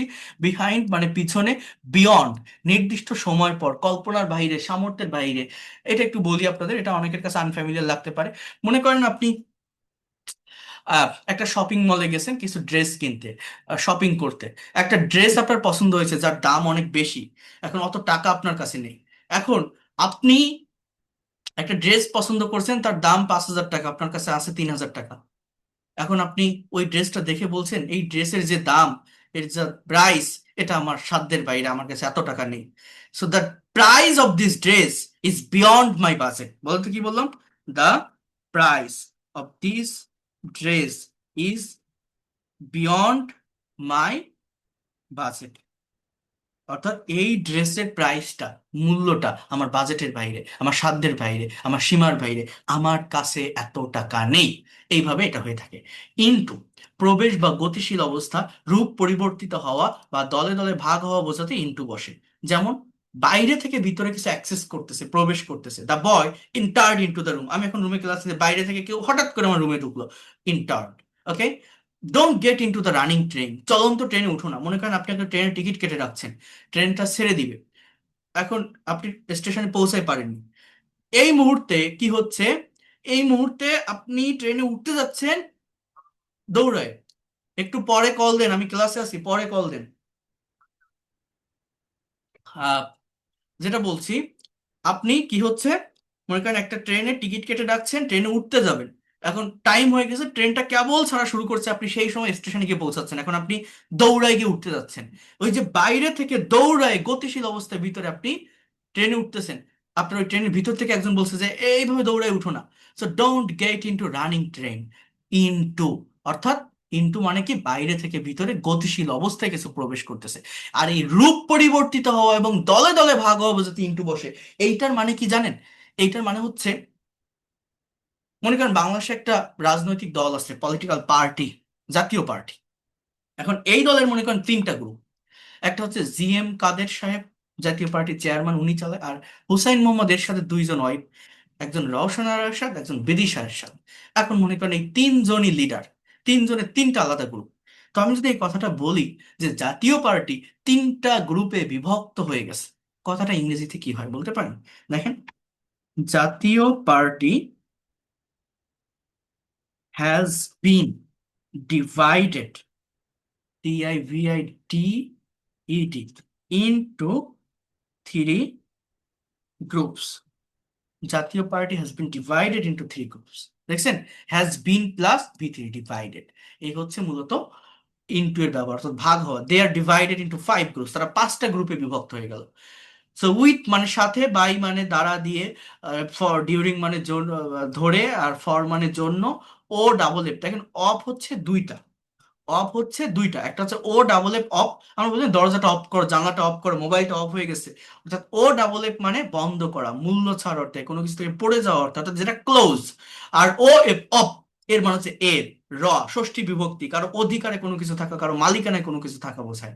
আপন, কোনো ভিত্তির উপর বোঝায়। উইদিন, নির্দিষ্ট সময়ের মধ্যে। ওই যে আমি বলছিলাম না, যে আপনি সারাদিন বাসায় শুয়ে আছেন, আপনার ভালো লাগতেছে না, আপনি আপনার আম্মুকে বলছেন যে মা আমি একটু বাড়ি, বাজারের দিকে যাচ্ছি, I am going towards market. Towards কি, আনসার্টেন ডেস্টিনেশনকে ইন্ডিকেট করে। এখন আপনি যদি আবার বলেন যে আমি 20 মিনিটের মধ্যে ফিরে আসব, এই যে একটা সার্টেন টাইমের মধ্যে একটা কাজ কমপ্লিট করা, এখানে উইদিন প্রেপোজিশনের ব্যবহার হয়। I will come back within 20 minutes, I will come back within 20 minutes. Without সারা, we can not live without water, fish also can not live without water. From মানে হতে বা থেকে। সো এইভাবে যেগুলো মোস্ট ইম্পর্টেন্ট বা বলার মতো আমি আলোচনা করে দিয়েছি। এখন এইখানে যেটা আছে যে 30টা প্রেপোজিশনের ডিটেলস ব্যবহার, এইটার জন্য টিচারের হেল্প নেওয়া লাগে না। আমি এই PDF ফাইলটা, ক্লাস রেকর্ডটা দিয়ে দিলে, এটা যে যত প্র্যাকটিস করতে পারবে সময় নিয়ে, সে তত দ্রুত এটা ডেভেলপ করতে পারবে। এটা বাংলাও দেওয়া আছে, ইংলিশও দেওয়া আছে, জাস্ট আপনি নিজে বুঝে একটু প্র্যাকটিস করবেন। আর আমি কিভাবে শেখাই, ওই এই যে আজকে যেমন এই যে প্যাসেজ অ্যানালাইসিস করলাম না, এরকম প্র্যাকটিক্যাল প্যাসেজের মধ্যে যে প্রেপোজিশনাল ওয়ার্ডগুলো থাকে, সেগুলো এই এই জিনিসগুলো আমি 2 বার 3 বার পড়াই দিই। আমার পেইড কোর্সে প্রেপোজিশনের উপর 3টা ক্লাস আছে, একটা ক্লাসে কভার হয় না। তো সেটা তো আমি আপনাদের একটা ক্লাসে দেখাচ্ছি, যেটা হয় না, অনেক বড় একটা চ্যাপ্টার। তো এই 3টা ক্লাস নেওয়ার পর যখন প্র্যাকটিক্যাল ল্যাঙ্গুয়েজের ভিতরে মুভ করব, তখন যেখানে আপনি প্রেপোজিশন দেখবেন, আমি আপনাকে স্মরণ করাই দিব যে দেখেন, এখানে এই প্রেপোজিশনের ব্যবহার কিন্তু এই কারণে হয়েছে। এইভাবেই করাতে করাতে ডে বাই ডে আপনি ডেভেলপ করবেন। একদিনে কি কেউ মুখস্থ করতে পারে, মুখস্থ রাখতে পারে? তারপরে আজকে যে সেন্সটা দিলাম, যতটুকু কনসেপ্ট আপনাদেরকে দিলাম, এইটা মাথায় রেখে এইখানে যা আছে যদি আপনি একবার প্র্যাকটিস করতে পারেন, দেখবেন এটা ক্লিয়ার হয়ে যাবে। এটার জন্য টিচারের হেল্প লাগে না। দেখেন, এটা আমার বইতেও সুন্দরভাবে লেখা আছে। ছোট স্থান, শহর বা জায়গার পূর্বে অ্যাড বসে, he lives at Mirpur, he lives at Noakhali. নির্দিষ্ট সময় বোঝাতে অ্যাড বসে, I go to school at 9 AM, he goes to school at 10। এগুলো কিন্তু সব অলরেডি বলে দিয়েছি। এছাড়া অ্যাটের আরো কিছু ব্যবহার আছে, যেমন দূরত্ব বোঝাতে অ্যাড বসে, Dhaka is at 200 kilometre from here, Sylhet is at 100 kilometre from here. দামের পূর্বে অ্যাড বসে, potato sells at 50 taka per kg, apple sells at 150 taka per kg. বয়স বোঝাতে অ্যাড বসে, he passed SSC at 16, he passed HSC at 18। অর্থাৎ আমি দুটো ব্যবহার বলছিলাম যেটা মেইনলি হয়ে থাকে, ছোট জায়গার আগে আর সার্টেন টাইমের আগে। এইটা ছাড়া এখানে আর 3টা জিনিস দেখলাম যেখানে অ্যাড বসে, দূরত্ব বোঝাতে, ডেস্টিনেশন, দামের আগে, এবং বয়স বোঝাতে। এগুলোর কিছু হিন্ট আছে যেগুলো আমি দিতে পারি, এটা আপনাদেরকে বলবো। দেখেন, এই at preposition most of the time numeric ওয়ার্ডের আগে বসে। এটা কিন্তু কোনো নিয়ম না, এটা জাস্ট একটা হিন্ট আমি আপনাকে দিলাম। মানে আপনি সবকিছু ভুলে যান, হ্যাঁ, এটার পূর্বে ওটার পূর্বে ভুলে যান। দেখেন প্রথমটা বাদে এখানে কি আছে, 9টা, 10টা, 200, 100, 50, 150, 16, 18, দেখছেন এগুলো সব কি নাম্বার না, সংখ্যাবাচক শব্দ না? দেখেন তার আগেই অ্যাট আছে। এই অ্যাট প্রিপজিশনটা মোস্ট অফ দ্য টাইম এই নিউমেরিক ওয়ার্ডের আগে বসে। এগুলো জাস্ট কিছু হিন্ট, এটা আমি পরে বলবো এগুলো নিয়ে কথা। তো এইভাবে এটা আমি পাঠিয়ে দিলে আপনার নিজেরা একটু প্র্যাকটিস করে ফেলবেন। এতটুকু রিকোয়েস্ট থাকবে, একবার প্র্যাকটিস করবেন। এটা বাংলা দেওয়া আছে, ইংলিশ দেওয়া আছে, নিজেরা প্র্যাকটিস করতে পারলেই দেখবেন এটা নিয়ে ভালো একটা ডেভেলপমেন্ট চলে আসবে। আর এটার কিছু এক্সারসাইজও আছে, সেটা নিয়ে আমি কিছু কথা বলবো আপনাদের সঙ্গে। বাট এই পর্যন্ত যা বললাম, যদি আপনারা একবার একটু দেখে প্র্যাকটিস করতে পারেন, আশা করি এটা নিয়ে ভুলবেন না, এটা নিয়ে কোনো সমস্যা থাকবে না। আর এই 30টা প্রেপোজিশনের বাইরে সব থেকে ইম্পর্টেন্ট 12টা প্রেপোজিশন এখানে আবার আলাদা করে দিয়েছি। মানে এইগুলো দেখে উপর থেকে যদি অ্যাটলিস্ট এই 12টা প্রেপোজিশনেরও প্র্যাকটিস করে আপনি আসেন, আপনি যে কোনো কথা ইংলিশে লিখতে বা বলতে পারবেন। আর যেগুলো মেইনলি ইম্পর্টেন্ট, যেমন অ্যাট, ইন, অন, এগুলো কিন্তু আমি অলরেডি বলে দিয়েছি যে এদের কত জায়গায় ব্যবহার হয়। আর যেখানে যা আছে সবগুলোই এক কথায় উত্তর হয়ে যায়, এক কথায়। এটা জাস্ট আপনি এখানে একবার পড়লেই বুঝতে পারবেন। এই হচ্ছে মেইন কথা। ঠিক আছে? আর এখন যদি আপনাদের কোনো কোশ্চেন থাকে আপনারা করতে পারেন। If you have any question, আমি ক্লাস রেকর্ড পিডিএফ ফাইল দ্রুত পাঠিয়ে দিব। আর আবারও বলছি, যারা বইটা অর্ডার করতে চান অর্ডার করতে পারবেন। 500 টাকা প্রাইস, 120 টাকা ডেলিভারি চার্জ, বাংলাদেশের যে কোনো প্রান্ত থেকে নিতে পারবেন।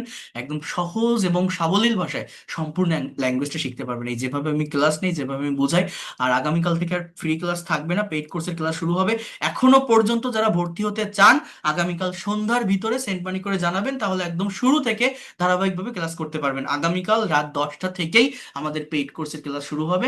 আপনাদের অলরেডি আমি গ্রুপ করে দিয়েছি, যারা ভর্তি হয়েছেন তারা অলরেডি গ্রুপের লিঙ্কও পেয়ে গিয়েছেন।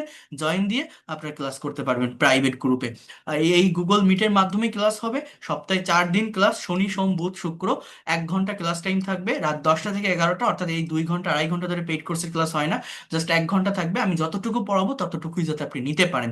3 মাসের course, within 3 month you'll be expert and fluent in English, যদি রেগুলারিটি মেনটেন করে ক্লাসগুলো করতে পারেন। কিন্তু যদি 3 মাসের থেকেও বেশি সময় লাগে, আপনি সেটাও পাবেন, তার জন্য আলাদা কোনো টাকা দিতে হবে না। কোর্সটি যে কোনো বয়সের যে কেউ করতে পারবেন। আপনি স্টুডেন্ট হন, house wife, teacher, officer, job holder, freelancer বা ইমিগ্রান্ট, যারা আইএলস এর প্রিপারেশন নিচ্ছেন, তাদের জন্য একটা ইফেক্টিভ কোর্স হবে। আমি এটা আপনাদেরকে বলছি যে আমি সম্পূর্ণ ল্যাঙ্গুয়েজটার উপর ক্লাস নিব। Basic grammar, spoken English, writing, conversation, presentation, translation, সবকিছুই প্র্যাকটিক্যালি শিখতে পারবেন এবং আপনার স্ব স্ব সেক্টরে আপনি কাজে লাগাতে পারবেন। আপনার আহ, যেটা বলছি, প্রত্যেকটা ক্লাস শেষে রেকর্ডেড ক্লাস এবং পিডিএফ ফাইল আমি দিয়ে দিব। ফ্রি ক্লাসেও দিচ্ছি, পেইড কোর্সেও আপনার প্রিমিয়াম রেকর্ডেড ক্লাসগুলো পাবেন, অর্থাৎ কেউ কোনো ক্লাস মিস করলে আবার দেখে নিতে পারবেন। আর এই ক্লাসগুলো যারা একদমই দুর্বল আছেন তারাও করতে পারবেন। আগামীকাল একদম শুরু থেকে, একদম বেসিক থেকে আমি শুরু করব। প্রোনাউন্সিয়েশনের চ্যাপ্টার দিয়ে শুরু হবে আগামীকালকের ক্লাস। যারা জয়েন করবেন একদম শুরু থেকে করবেন, তাহলে ধারাবাহিকতা মেনটেন করে পড়তে পারবেন। ধারাবাহিকতা মেনটেন করতে না পারলে ভাষা শেখা যায় না। টোটাল 70টা ক্লাস, প্রথম 10টা ক্লাস থাকবে বেসিক গ্রামারের উপর, যাতে করে আপনার ভিত্তিটা মজবুত হয়, আপনার ক্রিয়েটিভ পাওয়ারটা বাড়ে। আমি যদি শুধু স্পোকেন করে আমি যদি বলি যে এটা প্লাস এটা প্লাস এটা এরকম হয়, এই যে হাজারো সেন্টেন্স করতে পারবেন, আমি যতটুকু পড়াবো অতটুকুর ভিতরেই সীমাবদ্ধ থাকতে হবে, নিজের মতো করে কিছু লিখতে পারবে না। But if you have clear concept about some practical grammatical topic or content, you will be able to write any kinds of paragraph, cv, report. You will be able to face any kinds of viva in front of your teachers audience without confusion, or undoubtedly without any grammatical mistake. You can be able to write or speak anything. Then I will take 30 classes of spoken English. ইংলিশে কথা বলার জন্য যা কিছু লাগে, tense, modal, semi modal, সবকিছু এখান থেকে পাবেন। একদম গোছানো পদ্ধতিতে ধারাবাহিকতা মেনটেন করে হবে। প্রত্যেকটা ক্লাসের সঙ্গে ক্লাসের কানেকশন আপনি বুঝতে পারবেন। উইদিন ভেরি শর্ট টাইম আপনি ল্যাঙ্গুয়েজটাকে ডেভেলপ করতে পারবেন। Whatever you think in Bengali, you will be able to speak in English. তার জন্য যা কিছু লাগে এই 30টা ক্লাস আমি কভার করব। 40 থেকে 50 নম্বর ক্লাস থাকবে ফ্রি হ্যান্ড রাইটিং এবং অ্যাডভান্স গ্রামারের উপর। আমার ফিফথ ফ্রি লাইভ ক্লাসটি রাইটিং এর উপর ছিল, আপনারা দেখছিলেন যে কতটা ইফেক্টিভ ছিল। এরকম 10টা ক্লাস আছে। এটা যদি করেন, যারা BCS, bank job, admission test, translation নিয়ে প্রবলেম ফেস করছেন, যারা ফ্রিল্যান্সার আছেন, কর্পোরেট অফিসে জব করেন, যারা হাউস ওয়াইফ আছেন, যারা ইংলিশ মিডিয়ামে পড়াশোনা করেন বা ইংলিশ ল্যাঙ্গুয়েজ এন্ড লিটারেচারে পড়াশোনা করতেছেন, বিভিন্ন স্কুল কলেজ ইউনিভার্সিটিতে ইংলিশটা অনার্স করতেছেন, তাদের জন্য এটা ইফেক্টিভ একটা কোর্স বা ক্লাস হবে এই একটা কোর্সের ভিতরেই। অর্থাৎ রাইটিং এ যারা দুর্বল সম্পূর্ণ রাইটিংটাকে কাভার করতে পারবেন। ফ্রি হ্যান্ড একটা paragraph, CV, report, composition, graph chart, email কিভাবে লিখতে হয় আমি আপনাকে দেখাবো। 50 থেকে 70 নম্বর ক্লাসগুলো থাকবে কনভারসেশন, ট্রান্সলেশন এবং প্রেজেন্টেশনের উপর। অর্থাৎ এখানে লাইভ ক্লাসে আপনার ওরাল ডেভেলপমেন্টের জন্য, আপনার মুখের ফ্লুয়েন্সি নিয়ে আসার জন্য, জড়তা কাটানোর জন্য আপনাকে দিয়ে আমি প্র্যাকটিস করবো। এই পেইড কোর্সের বেনিফিট এইটাই। ফ্রি কোর্স আর পেইড কোর্সের পার্থক্য কি? ফ্রি কোর্স এখানেই শেষ, ডেমো ক্লাস এগুলো। এখানে ওয়ান ওয়ে কমিউনিকেশন হচ্ছে, আমি ক্লাস নিচ্ছি, আপনাকে মিউট রেখে পড়াচ্ছি, আপনি শুধু দেখছেন, শিখছেন। এরকম হাজারটা ক্লাস নিলেও কোনো লাভ হবে না যদি না আপনার মুখ থেকে বের করেন। পেইড কোর্স কি? Two way communication. আমি পড়াচ্ছি, আপনাকে আমি হোম টাস্ক দিচ্ছি, আপনি সেটা সাবমিট করে দিচ্ছেন। আপনার কাছ থেকে একটা স্পিকিং টপিকের উপর আমি একটা কথা জিজ্ঞাসা করছি, আপনি অ্যান্সার করছেন।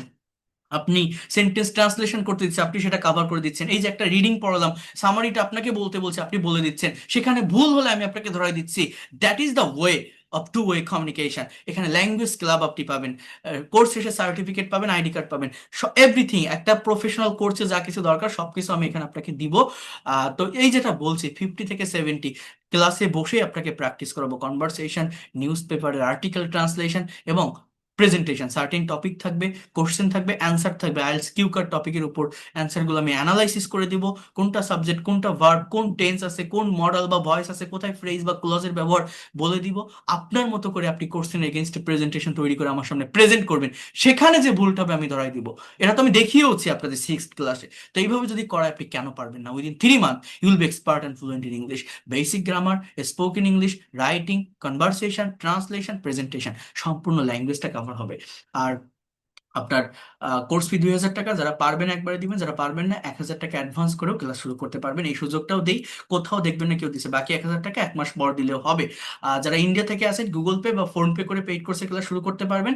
এই নাম্বারে হোয়াটসঅ্যাপে নক দিলে আমি গুগল পে বা ফোন পে নাম্বার দিয়ে দিব, আপনারা সেন্ড মানি করে শুরু করতে পারবেন। আর যারা বাংলাদেশ থেকে আসছেন এই দুইটা নাম্বার নিয়ে রাখেন, 01997356957, 09386899196। যোগাযোগ করবেন। আগামীকাল সন্ধ্যার ভিতরে টাকা পে করে যদি আপনারা ভর্তি হতে পারেন তাহলে একদম প্রথম থেকে করতে পারবেন, মিস করবে না। যদি মনে হয় এই লোকটা পড়াতে পারে, বোঝাতে পারে, টেকনিক ভালো, আমি ধারাবাহিকতা মেনটেন করে গোছানো পদ্ধতিতে মেন্টরের অধীনে থেকে ডেভেলপ করতে চাই, কম সময়ের ভিতর ইংলিশ ল্যাঙ্গুয়েজটা শিখতে চাই, প্রফেশনাল হতে চাই, নিজের অ্যাসেট বা সম্পদ হিসাবে নিতে চাই, নেক্সট জেনারেশনকে শেখাতে চাই, আপনি আসবেন, আপনি ব্যর্থ হবেন না। খুব ভালোভাবেই ল্যাঙ্গুয়েজটাকে ডেভেলপ করতে পারবেন। আপনাকে এরকম একটা আইডি কার্ড দিব, আপনার একটা আইডেন্টিটি থাকবে, আপনি আমার ব্যাচের স্টুডেন্ট। ল্যাঙ্গুয়েজ ক্লাব পাবেন, কনভারসেশন আলাদা গ্রুপ থাকবে, অ্যাসাইনমেন্ট সাবমিট করার গ্রুপ থাকবে। একদম প্রফেশনাল ওয়েতে সবকিছু পেয়ে যাবেন। এবং প্রত্যেকটা ক্লাস শেষে তো রেকর্ডও থাকবে, দেখতে পারবেন। আর এই পর্যন্ত যে ক্লাসগুলো নিলাম, যারা একটা বা দুইটা ফ্রি ক্লাস করার সুযোগ পেয়েছেন, প্রিভিয়াস রেকর্ডেড ক্লাসগুলো হোয়াটসঅ্যাপ গ্রুপে থাকে, দেখে আসবেন যে কত কিছু আমি পড়াইছি আর কতটা প্র্যাকটিক্যাল ওয়েতে প্রত্যেকটা বিষয় দেখিয়েছি। তো যাই হোক, দ্যাটস অল ফর টুডে। যারা ভর্তি হতে চান এখনো জানাবেন। ভালো থাকেন অ্যান্ড শুভকামনা থাকলো সবার জন্য। নাম্বার দুটো নিয়ে রাখেন, কারো কোনো সমস্যা থাকলে। আর এই হোয়াটসঅ্যাপ গ্রুপগুলোতে থাকেন, অনেক ম্যাটেরিয়ালস পাবেন, অনেক বেনিফিটেড হবেন, এতটুকু আমি বলতে পারি। হ্যাঁ।